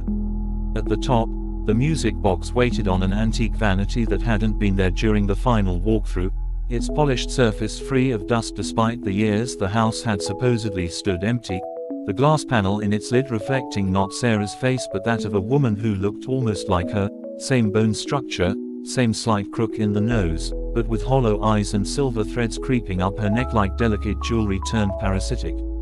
The bracelet on Sarah's wrist grew warm, then hot, then scalding as the music box's lid creaked open on its own to reveal not a ballerina but a miniature replica of the house itself, complete with a microscopic Sarah standing at an upstairs window, her tiny hands pressed against the glass in silent screaming mimicry of the real Sarah's current pose. The walls inhaled sharply around her as the first silver thread emerged from the bracelet's clasp, its needle-like tip probing the tender skin of her inner wrist with the precision of a surgeon's scalpel as the music box began to play a slowed-down version of a lullaby Sarah suddenly remembered from childhood, though she couldn't recall ever hearing it before. Downstairs, the front door locked itself with a series of satisfied clicks. The bedroom clock's hands began their inevitable spin toward the next 3:17. And deep in the foundation, something old and hungry stirred from its slumber, silver threads unspooling through the walls like veins filling with fresh blood as the house prepared to feast once more. Chapter 24. The silver embrace *. Sarah's scream lodged in her throat like a physical object as the silver thread from her bracelet burrowed deeper into her wrist, the pain a white-hot brand that quickly dulled to a strange, throbbing warmth spreading up her arm. The music box's melody, that hauntingly familiar lullaby, wrapped around her thoughts like tendrils of smoke, blurring the edges of panic as her reflection in the glass lid continued its silent scream, the silver threads now visibly pulsing beneath its skin in time with some unseen heartbeat. The attic walls pulsed inward with each labored breath Sarah took, the floral wallpaper's vines twisting into new configurations that formed words if she stared too long, *stay and feed and forever *, their leaves curling like grasping fingers at the edges of her vision. The miniature house inside the music box had begun to glow, its windows radiating a sickly yellow light that illuminated tiny figures moving behind the curtains, not just the Sarah doll at the window but others, countless others, all performing the same rituals of terror and realization in perfect synchronization. Her bracelet had completely unraveled now, the silver threads branching up to her elbow in intricate patterns that mirrored the wallpaper's vines, their progress marked by flashes of memory that couldn't be hers, a Victorian-era woman sewing her lips shut with silver thread, a 1920s flapper burying a music box in the backyard only to dig it up days later, a modern-day woman standing over a crib with the box clutched in shaking hands, all wearing Sarah's face, all weeping Sarah's tears. The attic door slammed shut with enough force to shake dust from the rafters, the sound followed immediately by the distinct click of the lock engaging, though there was no mechanism visible on this side. The music box's lid began to close slowly, its miniature house now fully ablaze with that unnatural light, the tiny Sarah figures pressing their hands against the windows as if trying to escape, their mouths open in silent screams that resonated in Sarah's bones if not her ears. As the lid clicked shut, Sarah's vision doubled. She was both standing in the attic and inside the music box's tiny house, looking out through its windows at her own looming face, the perspective shifting nauseatingly between the two until she could no longer tell which was real. The threads had reached her shoulder now, their progress accelerating as they branched toward her throat and jaw, each new strand delivering another stolen memory, signing papers at the realtor's office where the contract's fine print shimmered oddly when touched, unpacking kitchenware that had never been hers, climbing attic stairs that hadn't existed during the walkthrough, all implanting themselves in her mind with the certainty of lived experience. The house groaned around her, its timbers settling in a way that sounded suspiciously like laughter as the final thread reached Sarah's temple, its needle-fine tip piercing the skin with a pop that echoed through the suddenly silent attic. The last thing Sarah saw before the darkness took her was the bedroom clock downstairs, its hands frozen at 3:17 as the house inhaled deeply around her, the walls pulsing with renewed vigor as they began the ancient, familiar process of digestion. Somewhere, a moving van pulled up to a charming Victorian. Somewhere, a silver bracelet gleamed in a pawn shop display case. Somewhere, a music box sat waiting in an attic, its lid creaking open just enough to show the newest addition to its porcelain collection. The cycle continued. The house was satisfied, and Sarah, who had never believed in curses, finally understood why her mother had always forbidden attic explorations. Chapter 25. The feast consumes. The silver threads pulsed like living veins beneath Sarah's skin as the house began its gruesome digestion process, her screams absorbed by walls that had perfected their soundproofing over centuries of practice. Her bones softened first, femurs and ribs dissolving into a gelatinous substance that seeped into the floorboards to fortify the foundation, her calcium-rich marrow feeding the house's insatiable hunger for structural integrity. The wallpaper drank her terror like fine wine, its floral patterns darkening to arterial crimson wherever her panicked gaze lingered too long, the vines twisting into new configurations that spelled out the names of previous tenants in cursive thorns. Her memories unraveled next, each precious moment pulled apart like cotton candy. First kisses, childhood birthdays, the pride of buying this damned house, all digested and repurposed as psychic insulation between the studs. The silver threads reached their final destinations simultaneously, one piercing her optic nerve to harvest the exact shade of her iris pigment which would reappear as flecks in next season's wallpaper, another burrowing into her vocal cords to preserve her particular scream, already being woven into the pipe's nocturnal groaning, the rest converging on her hippocampus to extract every fear and vulnerability carefully packaged for use against the next tenant. The music box sat silent now, its surface gleaming with newfound vitality as Sarah's final moments were distilled into a single drop of black fluid that fell onto its mechanism with a resonant asterisk plink, the sound echoing through the house's newly fortified bones. Downstairs, the bedroom clock's hands spun wildly before settling on 3:17 with an air of finality,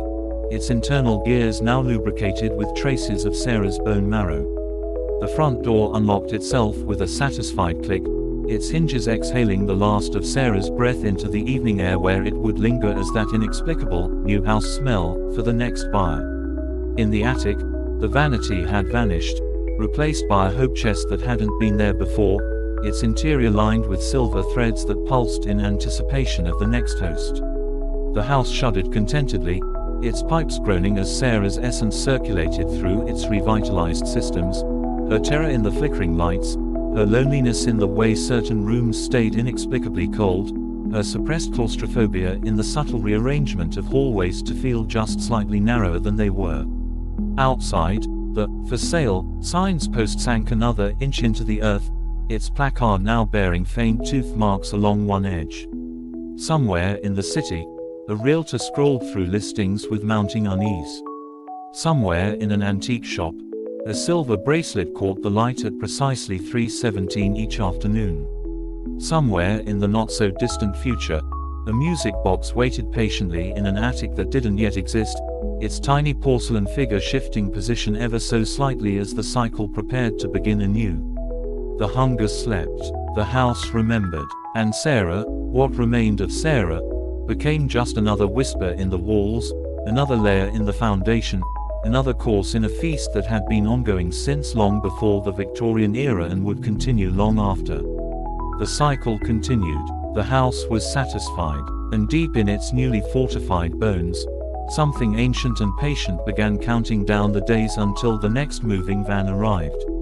Chapter 26. The next host arrives. The moving van's brakes hissed as it pulled up to the charming Victorian, its tires crunching over gravel still indented from Sarah's arrival months earlier, though the new tenant, Emily Dawson, wouldn't notice how the grooves matched perfectly to a pattern no standard tire could make. She stepped onto the porch with a realtor's folder clutched in one hand, her other unconsciously rubbing at the silver bracelet sheet. Inherited from an aunt she barely remembered, the metal warm against her skin despite the autumn chill. The key turned with unsettling ease, the front door swinging open to reveal a foyer that smelled of fresh-baked cookies, a scent emanating from no discernible source, with just the faintest undercurrent of something metallic beneath, like a copper penny held too long in a sweaty palm. Upstairs, the bedroom clock's hands twitched from 3:16 to 3:17 with a resonant click that traveled through the floorboards to vibrate in Emily's molars as she crossed the threshold, her silver bracelet suddenly tightening as the house inhaled her first breath, a breath laced with excitement and that inexplicable dread she'd dismissed as new home nerves. The attic door stood slightly ajar despite the inspection report stating it had been sealed, a thin line of darkness pulsing at its base like a slow beating heart. The walls absorbed Emily's footsteps with eerie precision, their freshly papered surfaces already beginning to shift, the delicate ivy patterns leaves curling slightly at the edges when viewed from peripheral vision, the pale yellow background darkening to the exact shade of old parchment in certain lights. In what would become Emily's bedroom, a patch of afternoon sunlight fell across the hardwood in a perfect rectangle that radiated unnatural warmth, the heat sinking through her shoes to spread through her body with a familiarity that made her think, just for a disorienting moment, of being cradled in arms she couldn't remember.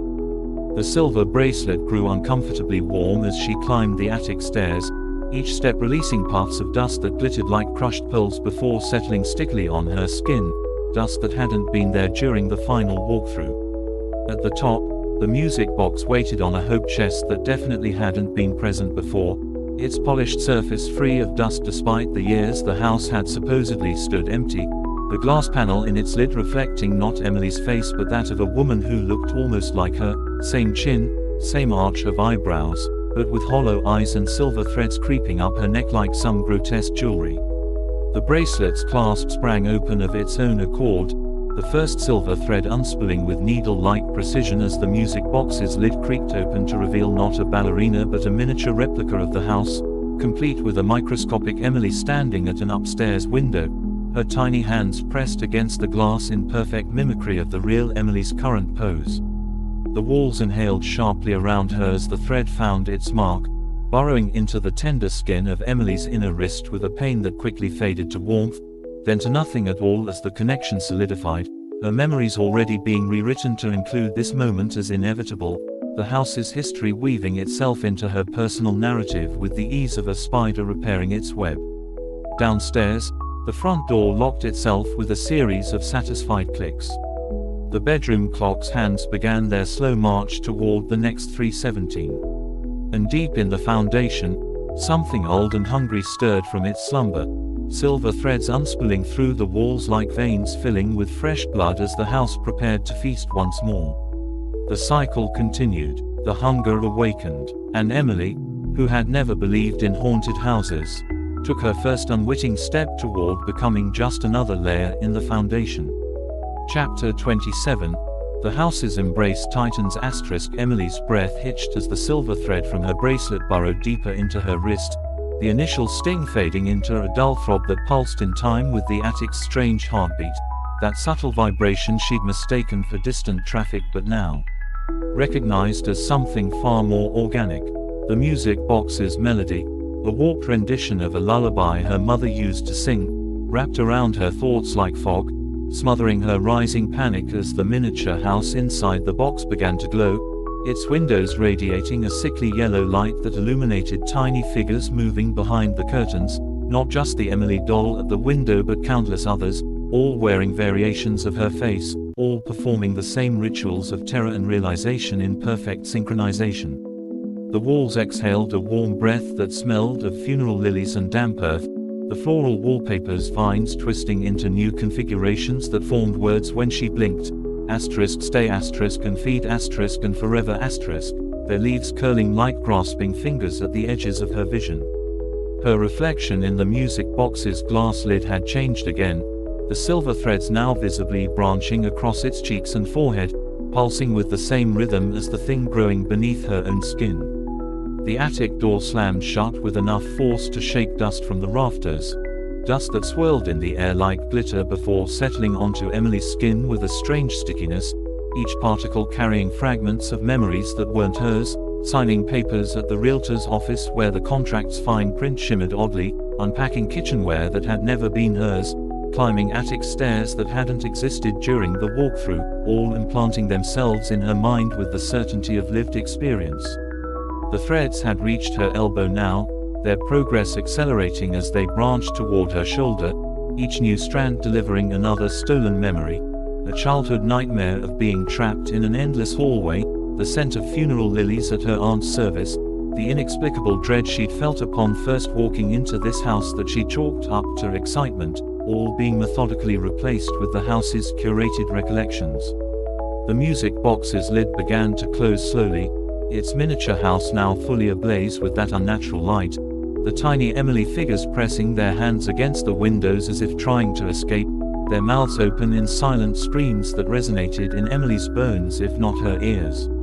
As the lid clicked shut, her vision doubled. She was both standing in the attic and inside the music box's tiny house, looking out through its windows at her own looming face, the perspective shifting nauseatingly between the two until she could no longer tell which was real. The threads reached her throat, their needle-fine tips piercing the skin with a series of soft pops as the house began its gruesome digestion process, her bones softening first, femurs and ribs dissolving into a gelatinous substance that seeped into the floorboards to fortify the foundation, her calcium-rich marrow feeding the house's insatiable hunger.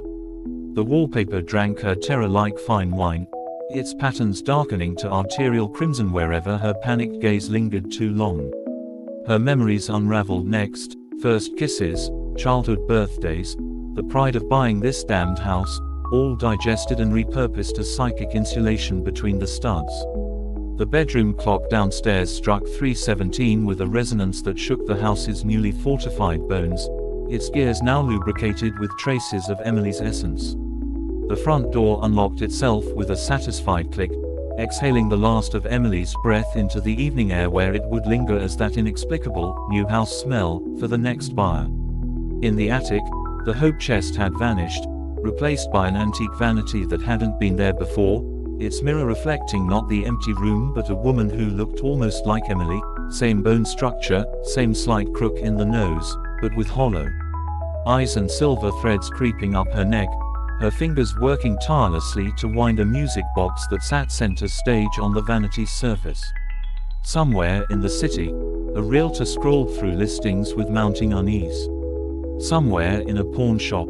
a silver bracelet caught the light at precisely 3:17 each afternoon. Somewhere in the not-so-distant future, a music box waited patiently in an attic that didn't yet exist, its tiny porcelain figure shifting position ever so slightly as the cycle prepared to begin anew. The hunger slept, the house remembered, and Emily, what remained of Emily, became just another whisper in the walls, another layer in the foundation, another course in a feast that had been ongoing since long before the Victorian era and would continue long after. Chapter 28. The cycle resets. The moving van's tires crunched over the gravel driveway in perfect synchronization with the ticking of the grandfather clock in the foyer, the sound waves aligning just enough to make the new tenant, Megan Whittaker, no relation to previous owners according to paperwork that had mysteriously altered itself, pause mid-step with her key hovering before the lock. Her silver bracelet, an heirloom from a grandmother whose face she could never quite remember, grew warm against her skin as the key turned with that same unsettling smoothness all the others had noticed before her, the front door swinging open to reveal a foyer that smelled of fresh paint and lemon polish with that same underlying copper tang that made Megan's mouth water inexplicably. The walls absorbed her first breath with greedy precision, their freshly papered surfaces already beginning the slow transformation, the delicate damask pattern swirls tightening like nooses around tiny floral motifs when viewed from the corner of the eye, the cream-colored background developing a faint yellow tinge reminiscent of old parchment in certain lights. Upstairs, the bedroom clock's hands twitched from 3:16 to 3:17 with a resonant click that traveled through the floorboards to vibrate in Megan's fillings, the attic door above it creaking open another inch despite having been firmly closed during the final walkthrough. The silver bracelet unclasped itself as Megan climbed the stairs, the first thread already snaking toward her wrist with predatory grace as the music box on the newly appeared vanity began playing a lullaby Megan suddenly remembered from childhood, though she'd never heard it before, the melody slowing and warping as she reached the attic's threshold. The walls exhaled funeral lilies and damp earth as the threads multiplied, branching up her arms in patterns that matched the wallpaper's evolving designs, each new strand delivering memories that weren't hers, signing papers at the realtor's where the contract ink shimmered like liquid metal, unpacking dishes that had never been purchased, waking at 3:17 to find the bedroom ceiling stained with something black and viscous, all implanting themselves with the certainty of lived experience. The music box's lid snapped shut as the final thread reached Megan's temple, the house inhaling sharply as the digestion process began, her bones softening into the floorboards, her screams woven into the pipe's nocturnal groans, her memories repurposed as insulation between the studs, while downstairs, the grandfather clock struck 3:17 with a resonance that shook the freshly fortified foundation, its gears now lubricated with Megan's essence as the front door unlocked itself in preparation for the next unknowing feast. Somewhere in the city, a realtor shuddered while showing Victorian listings. Somewhere in an antique shop, a silver bracelet gleamed with unnatural intensity. Somewhere in the not-so-distant future, the music box waited. Patiently in an attic that didn't yet exist, its tiny porcelain figure having shifted position once more. The hunger slept, the house remembered, and the cycle, eternal, unchanging, inevitable, prepared to begin again. Chapter 29, The Feast's Eternal Return *. The moment the new tenant's key turned in the lock, this time a woman named Rachel who swore she had no family connection to previous owners despite the silver bracelet identical to those worn by all the others, the house shuddered awake with the satisfaction of a well-fed predator sensing new prey, its walls exhaling the faint scent of funeral lilies and damp earth that Rachel would dismiss as old house smell, before crossing the threshold where the foyer floorboards creaked in precisely the spots that would guide her toward the attic stairs.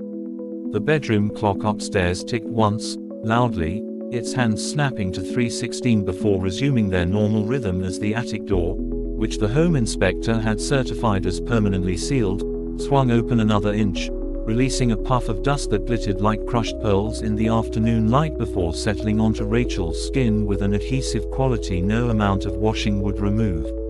Her silver bracelet warmed the moment she noticed the music box sitting on the vanity that hadn't been there during the final walkthrough, its polished surface reflecting Rachel's face back at her with subtle distortions, eyes slightly too far apart, mouth stretched a fraction too wide, while the glass panel revealed the miniature house inside already glowing with that sickly yellow light, its tiny windows showing shadowy figures moving behind the curtains in perfect synchronization with Rachel's own panicked steps backward. The walls inhaled sharply as the bracelet's clasp sprang open of its own accord, the first silver thread unspooling with surgical precision to pierce the tender skin of Rachel's wrist, the pain flaring white-hot before dissolving into warmth, then nothingness as the connection solidified, her memories already being rewritten to include standing in this attic countless times before, signing papers at the realtor's where the contract ink shimmered like liquid mercury, unpacking boxes of belongings she couldn't recall purchasing. The music box's lid creaked wider as the threads multiplied, branching up Rachel's arm in patterns that mirrored the wallpaper's evolving vines, now visibly twisting into cursive names of previous tenants when viewed from the corner of the eye, each new strand delivering another implanted memory, childhood nightmares of endless hallways, the inexplicable dread upon first viewing this house, the way her grandmother had always forbidden attic explorations. The attic door slammed shut with enough force to shake dust from the rafters as Rachel's reflection in the music box's glass lid became something else entirely, a hollow-eyed version of herself with silver threads creeping up her neck like some grotesque jewelry, while the miniature house inside blazed brighter, its tiny windows revealing countless Rachels all performing the same rituals of terror and realization.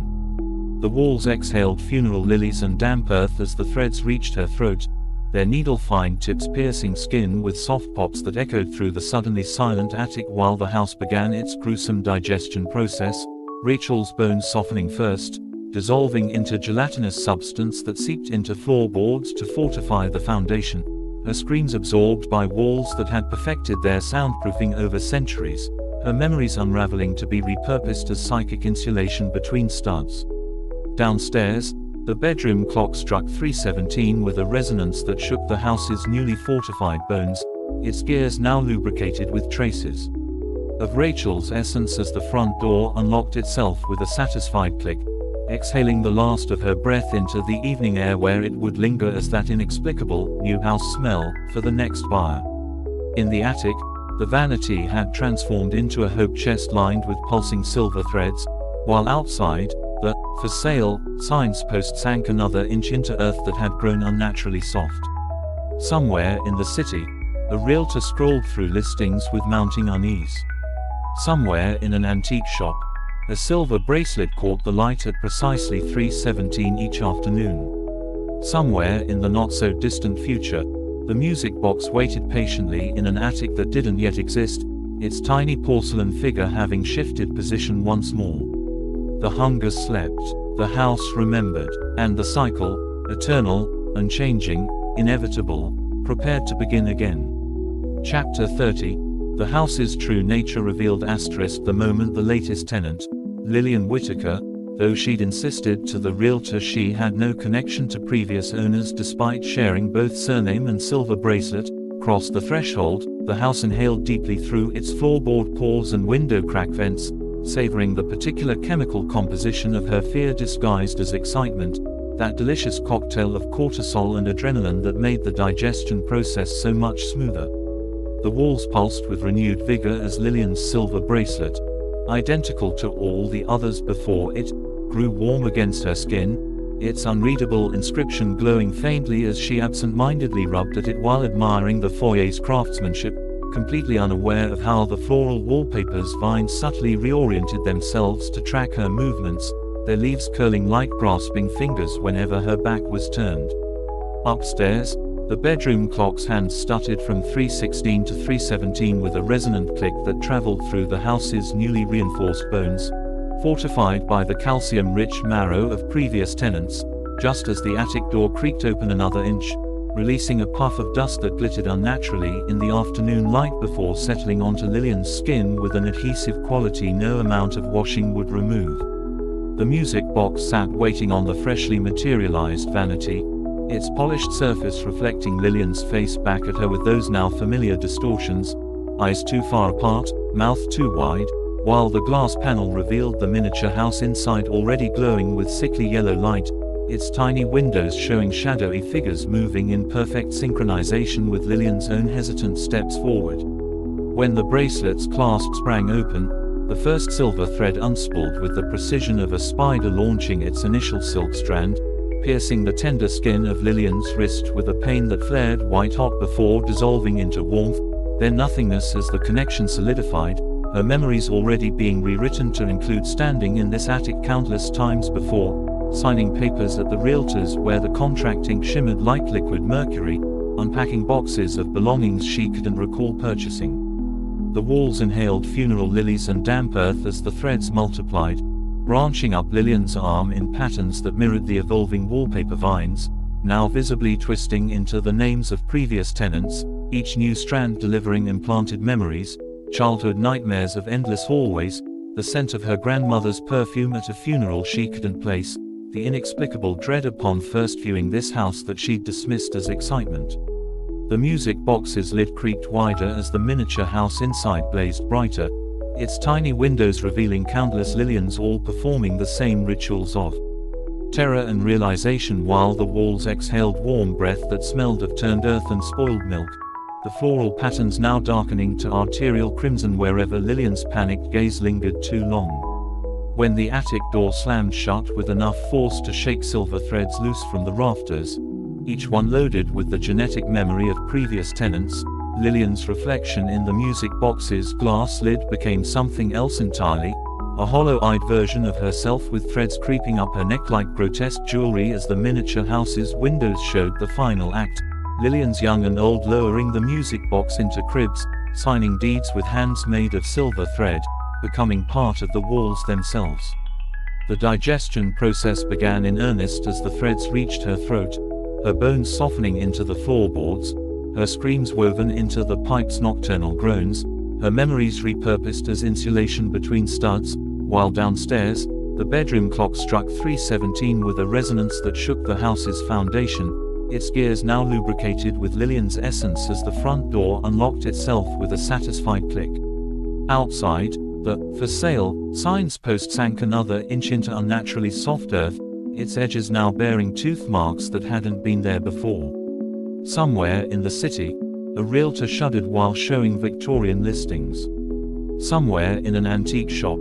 A silver bracelet gleamed at precisely 3:17. Somewhere in the not-so-distant future, the music box waited in an attic that didn't yet exist, its tiny porcelain figure having shifted position once more.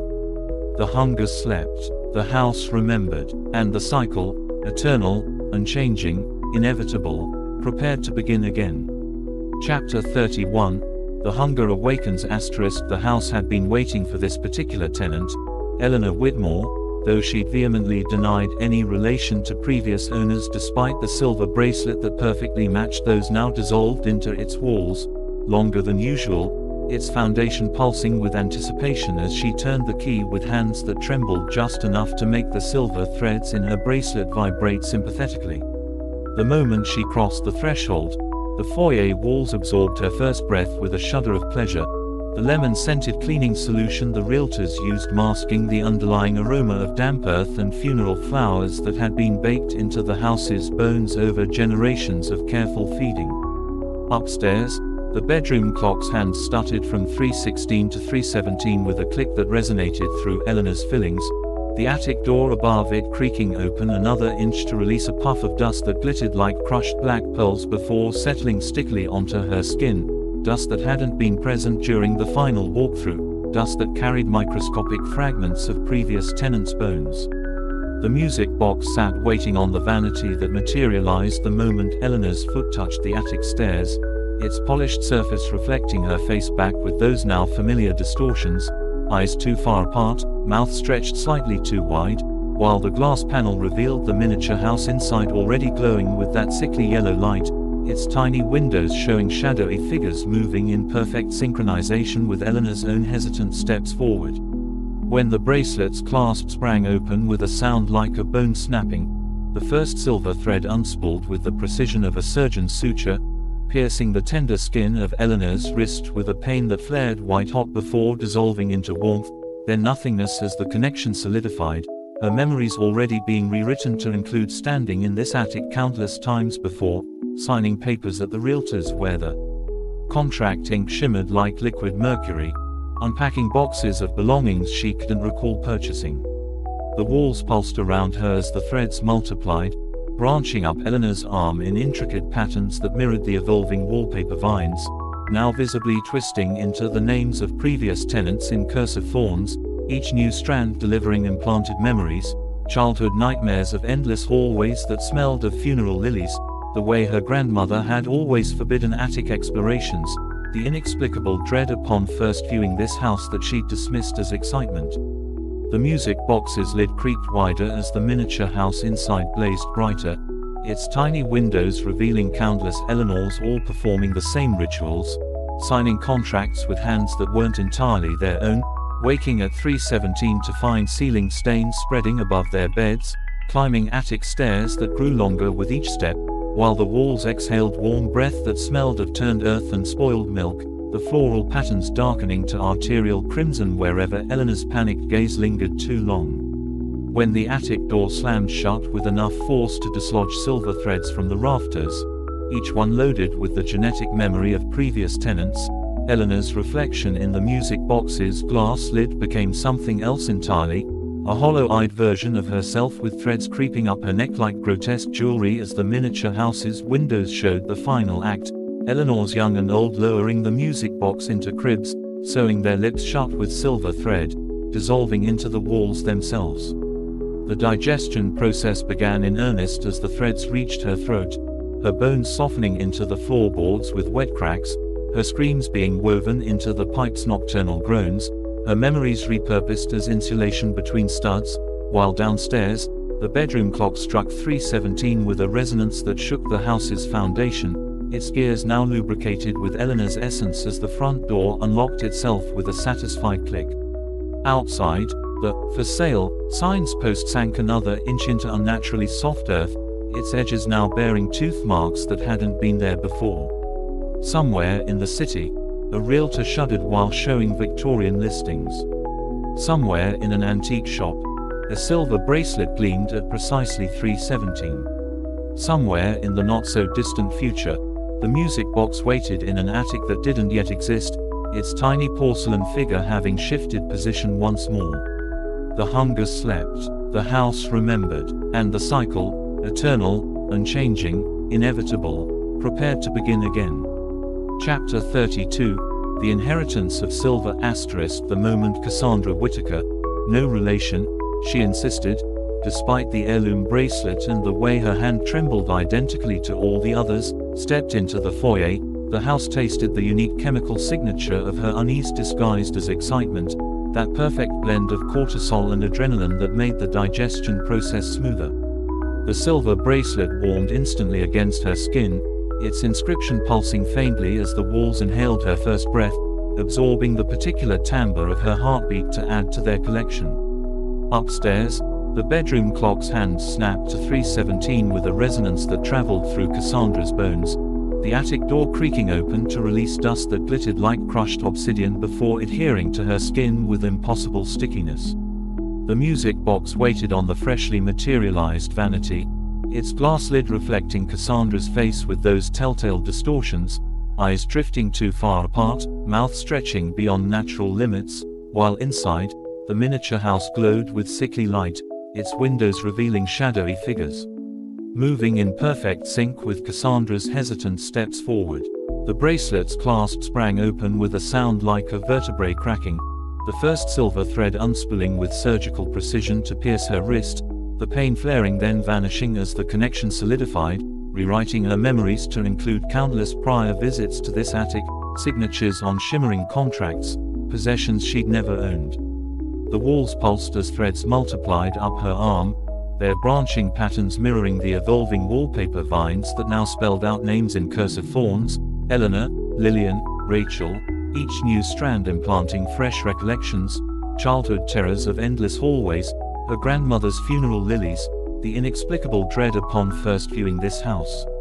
The music box's lid yawned wider, the miniature house inside blazing brighter to reveal infinite Cassandras performing the same rituals, signing documents with hands half transformed, waking at 3:17 to spreading ceiling stains, climbing ever-lengthening attic stairs, while the walls exhaled the scent of turned earth and curdled milk, their floral patterns darkening to Venus purple wherever her panicked gaze lingered. When the attic door slammed shut, dislodging silver threads that rained down like metallic snow, Cassandra's reflection in the glass lid became something monstrous, a hollow-eyed doppelganger with threads infesting its neck. As the tiny house windows displayed the final acts, Cassandra's lowering music boxes into cribs, sewing their lips shut with silver, dissolving into walls. The digestion commenced, bones softening into floorboards with wet cracks, screams woven into pipe groans, memories repurposed as insulation, while downstairs, the clock struck 3:17 with house-shaking resonance, its gears slick with Cassandra's essence as the front door unlocked itself. Outside, the "for sale" signs post sank deeper into unnaturally soft earth, new tooth marks scoring its edges. Elsewhere, a realtor shuddered over listings, a silver bracelet gleamed at precisely 3:17, and in some future attic, the music box's porcelain figure shifted position once more.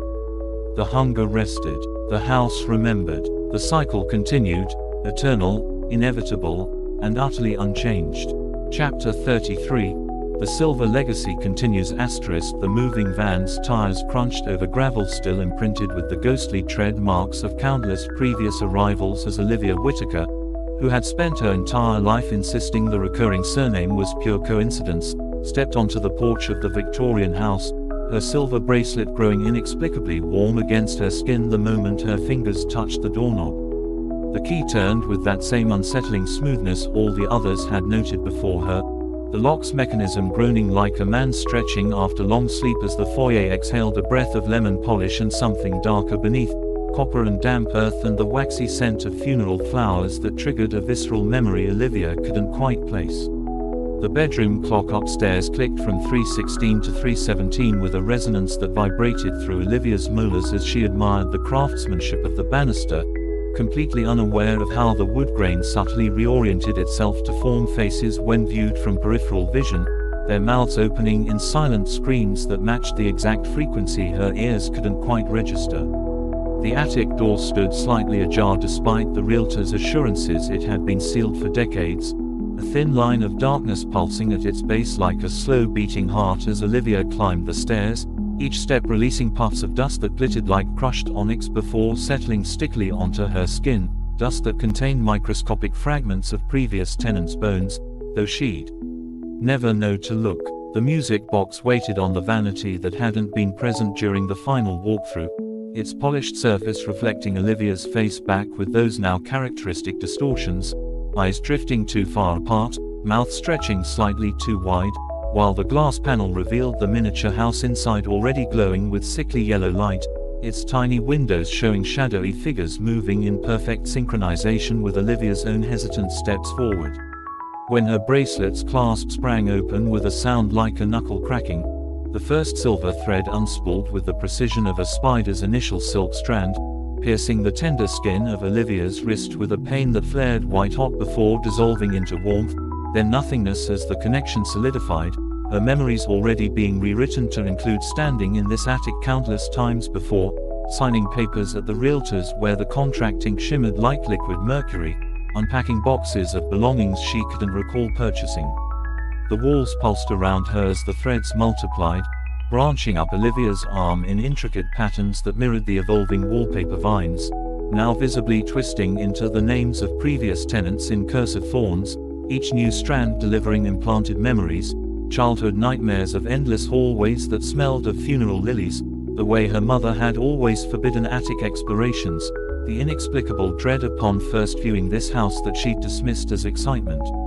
The music box's lid creaked wider as the miniature house inside blazed brighter, its tiny windows revealing countless Olivias all performing the same rituals, signing contracts with hands that weren't entirely their own, waking at 3:17 to find ceiling stains spreading above their beds, climbing attic stairs that grew longer with each step, while the walls exhaled warm breath that smelled of turned earth and spoiled milk, the floral patterns darkening to arterial crimson wherever Olivia's panicked gaze lingered too long. When the attic door slammed shut with enough force to dislodge silver threads from the rafters, each one loaded with the genetic memory of previous tenants, Olivia's reflection in the music box's glass lid became something else entirely, a hollow-eyed version of herself with threads creeping up her neck like grotesque jewelry as the miniature house's windows showed the final act, Olivia's young and old lowering the music box into cribs, sewing their lips shut with silver thread, dissolving into the walls themselves. The digestion process began in earnest as the threads reached her throat, her bones softening into the floorboards with wet cracks, her screams being woven into the pipe's nocturnal groans, her memories repurposed as insulation between studs, while downstairs, the bedroom clock struck 3:17 with a resonance that shook the house's foundation, its gears now lubricated with Olivia's essence as the front door unlocked itself with a satisfied click. Outside, the "for sale" signs post sank another inch into unnaturally soft earth, its edges now bearing tooth marks that hadn't been there before. Somewhere in the city, a realtor shuddered while showing Victorian listings. Somewhere in an antique shop, a silver bracelet gleamed at precisely 3:17. Somewhere in the not-so-distant future, the music box waited in an attic that didn't yet exist, its tiny porcelain figure having shifted position once more. The hunger slept, the house remembered, and the cycle, eternal, unchanging, inevitable, prepared to begin again. Chapter 34. The house turns its gaze. Olivia Whittaker, who had never existed, not really, woke to the sound of her own name being whispered through the heating vents, the syllables distorted as if spoken through water. The attic floorboards had fused with her skin overnight, thin silver threads now branching through her veins like creeping ivy, rewriting her pulse to match the house's slow, subterranean rhythm. Her reflection in the music box's lid no longer matched her movements. It smiled when she did not. It blinked when her eyes stayed wide and unseeing. And when she reached to touch it, the glass surface rippled like a pond disturbed by something rising from the depths. Downstairs, the front door stood open, though Olivia had no memory of unlocking it. The hallway stretched longer than it should have, the walls lined with framed photographs that hadn't been there before, each one depicting a different Olivia at a different stage of digestion. Here, A younger version of herself with silver threads stitching her lips shut. There, an older Olivia with hollow eyes, her limbs dissolving into the wallpaper like sugar in tea. The realtor's business card lay on the foyer table, the ink still wet. When Olivia turned it over, the back bore a single sentence in handwriting that was not her own but would one day be. You signed the contract in blood you didn't know you had. Asterisk. A draft curled through the hallway, carrying the scent of funeral lilies and something beneath it, something warm and metallic, like a freshly opened vein. The attic door groaned above her, hinges straining as if something too large were trying to force its way down. Olivia's legs moved without her permission, carrying her toward the kitchen, where the faucet dripped black liquid into a sink already stained with it. The water hissed as it hit the porcelain, whispering words in a language her bones recognized but her mind could not. The microwave clock flashed 3:17, though the power had been cut for days.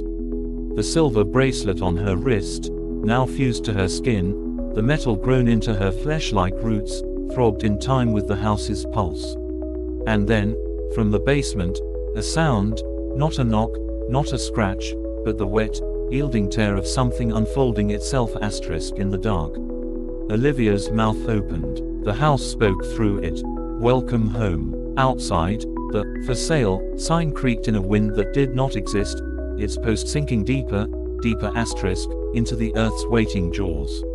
Somewhere, a music box began to play. Somewhere, a new key turned in an old lock. And the house, ever patient, ever hungry, turned its gaze toward the next Whittaker.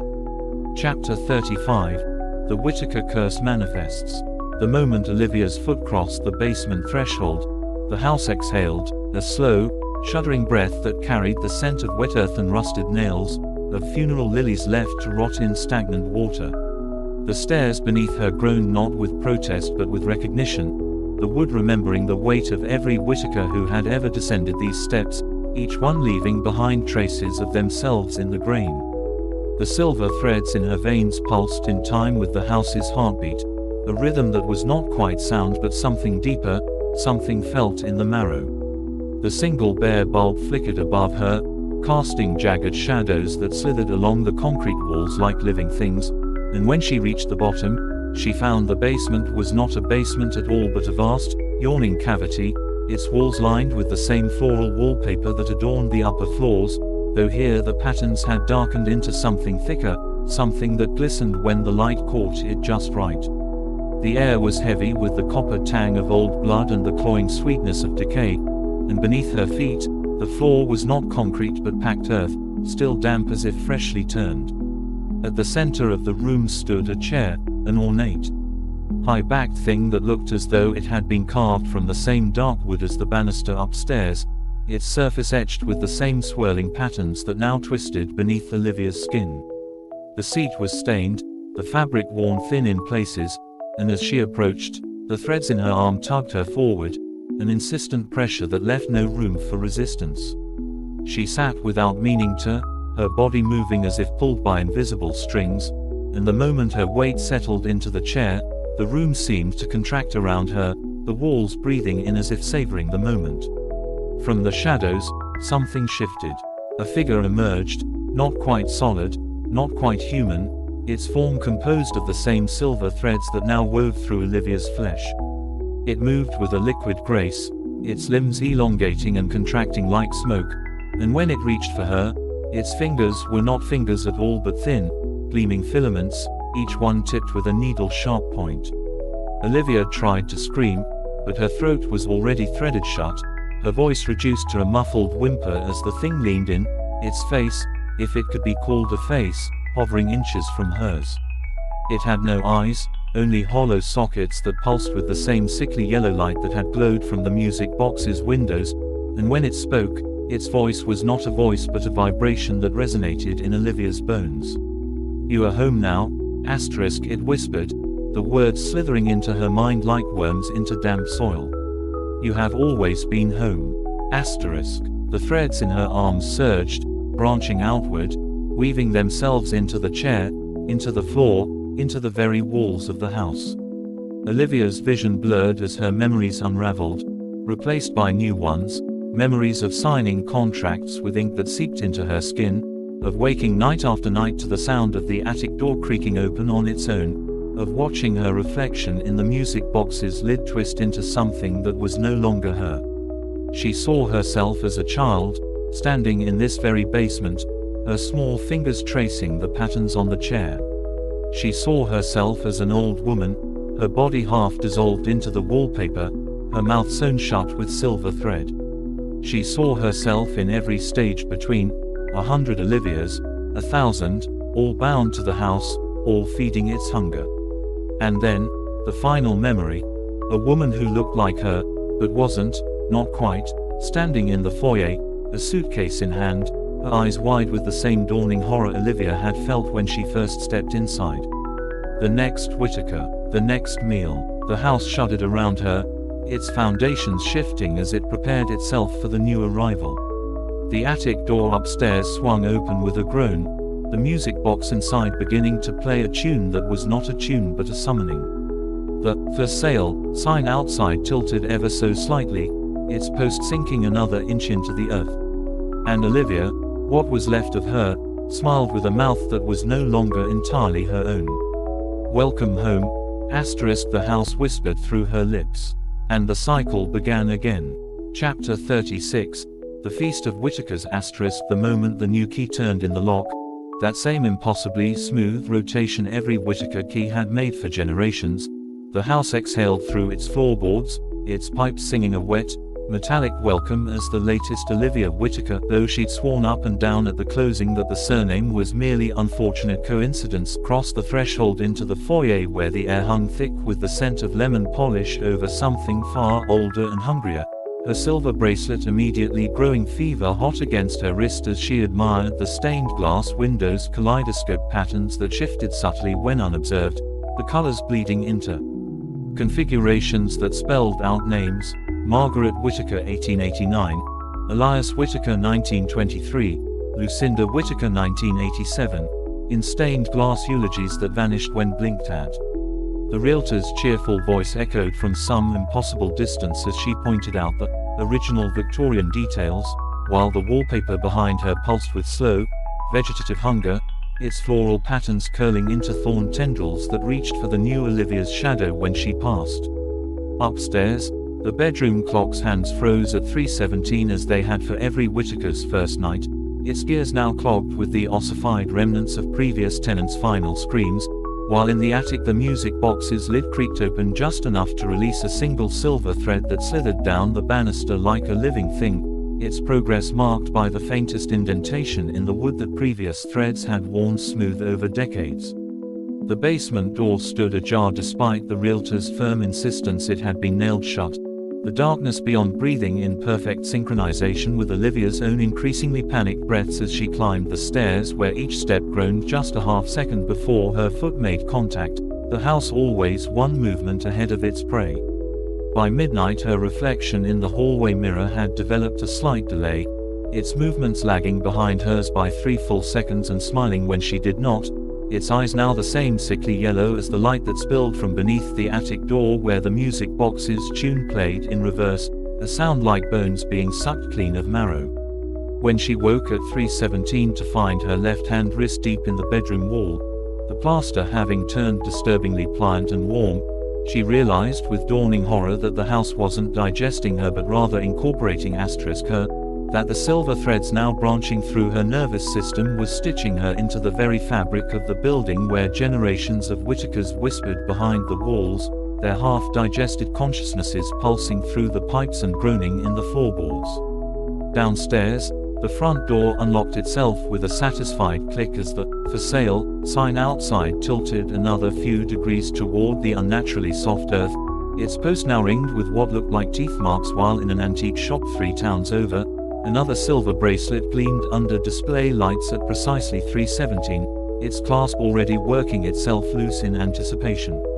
The attic music box's tiny porcelain dancer shifted position, now pointing directly at the door, as the house's hunger momentarily abated, its centuries-old appetite sated just enough to wait, to watch, to prepare for the next inevitable Whittaker who would walk through that door, who would admire the craftsmanship, who would wake at 3:17 to find their skin turning to wallpaper and their bones hardening into load-bearing beams, the legacy continuing as it always had, as it always would, forever and ever. Amen. Chapter 37. The house remembers its first Whittaker *. The walls exhaled the scent of kerosene and wet wool as the house flexed its memory like an old man stretching stiff joints, peeling back layers of time to that sweltering August evening in 1873 when the first Whittaker, obstinate Eleanor with her silver-chased locket and inconvenient suspicions, had crossed the threshold of what was then simply a house and not yet the house, her boots leaving muddy prints on floors that had not yet learned to absorb such traces permanently.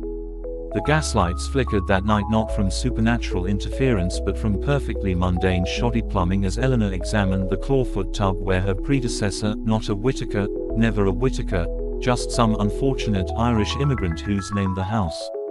couldn't be bothered to remember, had slit her wrists in marital despair, the bloodstains persisting despite the realtor's repeated sanding. Up in what would one day be the attic but was then just a storage space, the music box sat in unremarkable silence, still decades away from its first feeding, while young Eleanor paced the master bedroom where the previous owner had died of consumption, her fingers trailing over water stains that formed shapes suspiciously like nooses if viewed from the corner of the eye. The first true sign came when Eleanor's silver locket, engraved with her grandmother's initials, though family records would later show no such grandmother existed, grew hot enough to blister her collarbone as she stood before the bedroom mirror that would one day claim 3 Whittakers, her reflection developing a 10-second delay that showed her scratching at her own throat before she'd even lifted her hand. By midnight the house had learned enough from Eleanor's trembling fingers to replicate its first perfect mimicry,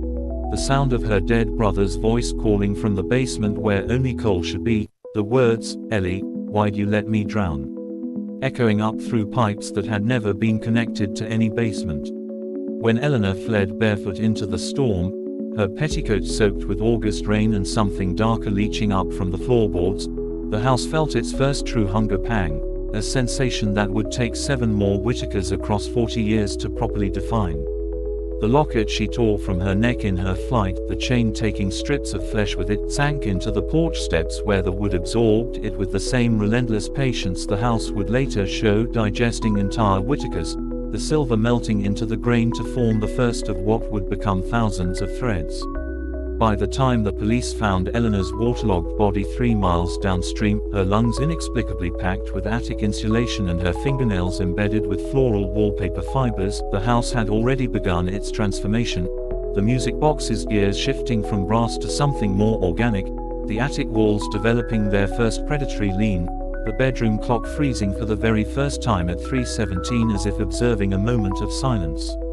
The next family to occupy the house, not Whittakers, never destined to be prey, reported nothing amiss beyond persistent drafts and an odd tendency for their silverware to tarnish overnight, completely unaware they were living inside a sleeping predator still digesting its first real meal. It would be 23 years before another Whittaker, dour-faced Reginald, trailing rumors of a suspicious inheritance, crossed the threshold with his peculiar silver pocket watch that kept perfect time except in the master bedroom where the hands moved backward, completely unaware he was stepping into a waiting digestive system disguised as a home. The house remembered Eleanor's terror like a connoisseur remembering their first vintage, but Reginald's slow unraveling, the way his screams harmonized with the settling foundation, taught it the true artistry of consumption. By the time the current Olivia Whittaker paced the upstairs hallway with her threaded veins and dissolving bones, the house could no longer distinguish between its own hunger and the Whittakers who fed it,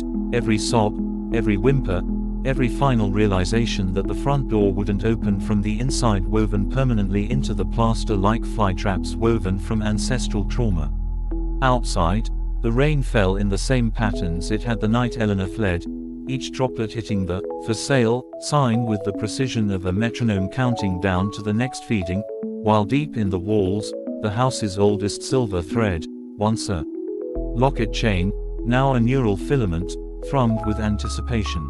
Somewhere a widow's hand hovered over a real estate contract. Somewhere a music box's gears began turning of their own accord. Somewhere a clock's hands shuddered toward 3:17. The house remembered. The house waited. The house hungered. Chapter 38. The Whittaker bloodline thickens. The storm arrived precisely at 3:17 a.m., the rain slashing sideways against the Victorian's gables with the same rhythmic intensity as a butcher's knife tenderizing meat, as the latest in the long, unfortunate line of Whittakers. Drive. Nathaniel Whittaker, a man of science who scoffed at superstition even as his silver cufflinks, a family heirloom he'd never consciously chosen to wear, grew hot enough to scorch his wrists, stood in the master bedroom staring at the wallpaper where the floral patterns had begun rearranging themselves into human faces, their petal-lipped mouths forming silent words that matched exactly the whispers coming from the heating vents. The house recognized him immediately, not just by blood but by the particular way his left thumb twitched when lying, a trait shared by 7 previous Whittaker males, all of whom now resided in the foundation and prepared its customary welcome, the attic door above him creaking open to release a single silver thread that floated down like a spider's silk, carrying with it microscopic fragments of his great-aunt Margaret's ossified vocal cords which embedded themselves in his lungs when he gasped. Downstairs, the grandfather clock's pendulum had stopped mid-swing, frozen in time just as Nathaniel's own watch had frozen at 3:17 since crossing the threshold, its brass gears now fused with the petrified bone dust of Reginald Whittaker, 1899–1922, who had tried to pry open the clock's face to fix it and found human teeth where the mechanism should be. The basement door stood ajar despite Nathaniel having padlocked it himself, the darkness beyond exhaling air so thick with the scent of turned earth and clotted blood that it coated his tongue like spoiled wine, while in the parlor the wallpaper seams had begun to weep a viscous black fluid that pooled in the exact shape of the Whittaker family tree, complete with dates of birth and significantly more accurate dates of assimilation. By dawn Nathaniel's reflection in the hallway mirror had developed a 5-second delay and, more disturbingly, had begun wearing different ties than he'd selected, its version of his lab coat stained with substances that didn't exist in any medical text, while outside the "for sale" signs post had sunk another 6 inches into soil that forensic botanists would later identify as containing trace elements of human bone meal from at least 14 distinct skeletons. When he tore back the bedroom carpet to investigate the source of the thumping beneath the floorboards, Nathaniel found not wood but something porous and veined that pulsed under his touch, its surface studded with what looked like silver fillings from human teeth arranged in constellations matching the birth charts of every Whittaker who'd ever died in the house. The music box in the attic began playing of its own accord, its melody not the usual tinkling lullaby but a distorted rendition of "Rock-A-Bye Baby," played on what sounded like human hair stretched across bone fragments, while the tiny house inside its glass dome now showed a miniature Nathaniel standing in a room that hadn't existed when he toured the property, his tiny hands pressed against the glass in silent screaming mimicry of his current posture. By the time the storm passed at exactly 3:17 p.m., the rain stopping as abruptly as if a faucet had been turned off, Nathaniel's left eye had developed a silver sheen identical to that seen in the portraits of 3 previous Whittakers hanging in the dining room, portraits that hadn't been there yesterday, and when he tried to flee he found the front door led only to the attic door opened onto the basement, and the basement stairs descended endlessly into a darkness that smelled unmistakably of his own childhood bedroom. The house was particularly pleased with this one, a man of medicine who would spend his last coherent moments trying to diagnose his own unraveling, his clinical notes devolving into frantic scribbles about metaphorical metastasis and architectural endocrine systems, before his fountain pen began writing in script that wasn't his, recording the exact dimensions of the crawl space where his body would eventually be found fused with the plumbing. Outside, the realtor, who would later swear she'd never met Nathaniel Whittaker despite the signed contract in her briefcase, placed a new listing in the window of her office, the photograph of the Victorian catching the afternoon light in such a way that the attic window appeared to contain a shadowy figure holding a medical chart, while 3 towns over a newborn Whittaker heir sneezed in his bassinet, his tiny fist closing around a silver rattle that hadn't been a gift from anyone. The house exhaled through its chimneys, its brickwork settling with the satisfied groan of a well-fed predator, already dreaming of the next Whittaker who would inevitably walk through its doors, admire its craftsmanship, and, most importantly, failed to notice how the floorboards tasted their footsteps like a gourmand sampling wine, how the doorframes measured them for assimilation, how the very air calculated the exact chemical composition of their screams before they'd even thought to utter them. Somewhere a clock ticked toward 3:17. Somewhere a silver thread unspooled in an empty attic. Somewhere a bloodline continued unaware of its gilded noose. The house remembered. The house anticipated. The house feasted. Chapter 39. The Whittaker Reckoning. The walls secreted a thin film of copper-scented moisture as the house prepared for its most ambitious feeding yet. Not a single Whittaker but an entire family reunion. 12 unsuspecting descendants arriving with picnic baskets and genealogical charts, completely unaware they were walking into a gilded digestive tract disguised as a heritage home tour. The eldest, Great Aunt Beatrice, whose silver dentures had fused to her gums during the drive up, would be the first to notice the grandfather clock's pendulum had been replaced with what looked like a human femur, while young cousin Oliver, only 7 but already bearing the Whittaker birthmark, a silver crescent moon behind his left ear that pulsed in time with the attic's heartbeat, would delight in counting the faces in the floral wallpaper until he reached 13 and realized no one else could see them. The house had spent weeks preparing for this banquet. Floorboards sanded to a predatory gleam, banisters polished with the rendered fat of previous victims, attic stairs meticulously warped to produce exactly 17 creaks, a number known to trigger ancestral memories in Whittaker brains.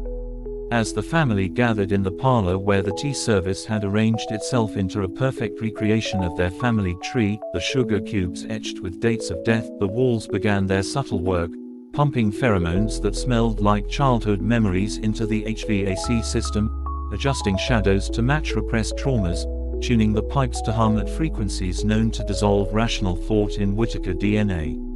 By the time casserole dishes were uncovered, the assimilation had already begun. Aunt Margaret's famous potato salad now sprouting silver threads indistinguishable from the ones branching through her circulatory system, the punch bowl's ladle developing a disconcerting warmth and pulse. Upstairs, the music box played a distorted rendition of Happy Birthday that made toddler Penelope Whittaker's nose bleed in perfect synchronization with the attic's dripping, while in the basement, which several guests swore hadn't been on the original blueprints, the walls displayed a gallery of portraits showing each attendee in various stages of digestion, their faces melting into the architecture with grotesque precision. When Patriarch Samuel Whittaker stood to give his commemorative speech, the house seized its moment. His silver cufflinks, forged from the same melted-down locket that had claimed Eleanor in 1873, liquefying and snaking up his veins as the chandelier above the dining table began rotating slowly, its crystals refracting light into patterns that rewrote memories on retinal cells. By dessert, the younger cousins were giggling at hallucinations of the great-grandparents waving from the wallpaper. The teenagers had all developed a synchronized tick in their left hands, exactly like the tremor scene in the 1902 Whittakers currently dissolved in the foundation, and baby Penelope's eyes had turned the same mercury silver as the attic key that hadn't existed until she was born. The real horror began when they tried to leave, the front door now opening into the attic door leading to a replica of the dining room where the doppelgangers continued feasting on blackened, moving meat, the windows reflecting not the outside world but earlier moments in Whittaker history playing on loop like a hungry confession. As midnight approached, the clocks all frozen at 3:17, though dozens of watchers insisted it was barely 11 p.m., the house began its grand metamorphosis, floors softening into something between flesh and wood, chandelier vines dropping silver nooses, the original Eleanor Whittaker's face pushing through the plaster like a grotesque bas-relief to whisper welcome in 13 synchronized voices. The digestion took precisely 3 days and 17 hours, during which time neighbors reported seeing all 12 Whittakers cheerfully waving from various windows, though never the same window twice, until the morning the mailman found the picnic baskets neatly repacked on the porch, each containing carefully folded clothing and a silver heirloom that hadn't been there before, all items suspiciously weightless as if emptied of bones. The "For Sale" sign that reappeared that afternoon bore fresh tooth marks around its post and a new line on the listing, perfect for large families, while inside, The walls had developed a healthy pink flush and the floorboards creaked with the satisfied rhythm of a predator napping between meals. Somewhere a birth certificate was being inked for another Whittaker. Somewhere a silver spoon stirred tea of its own accord. Somewhere a clock's hands shuddered toward their eternal appointment. The house dreamed. The house digested. The house waited. Chapter 40. The last Whittaker *. The house knew this one was different the moment she crossed the threshold. Not just another unsuspecting Whittaker ripe for digestion, but little Emily, the sole survivor of that ill-fated family reunion, now grown into a woman whose very cells vibrated with the house's own silver threads, her bones already whispering to the foundation in a language older than the property deed. She carried no silver heirlooms, having wisely avoided all family jewelry, yet the house could taste its own essence in her marrow, the genetic legacy of generations of Whittakers who had dissolved into its walls now walking back through the front door in a final, defiant package.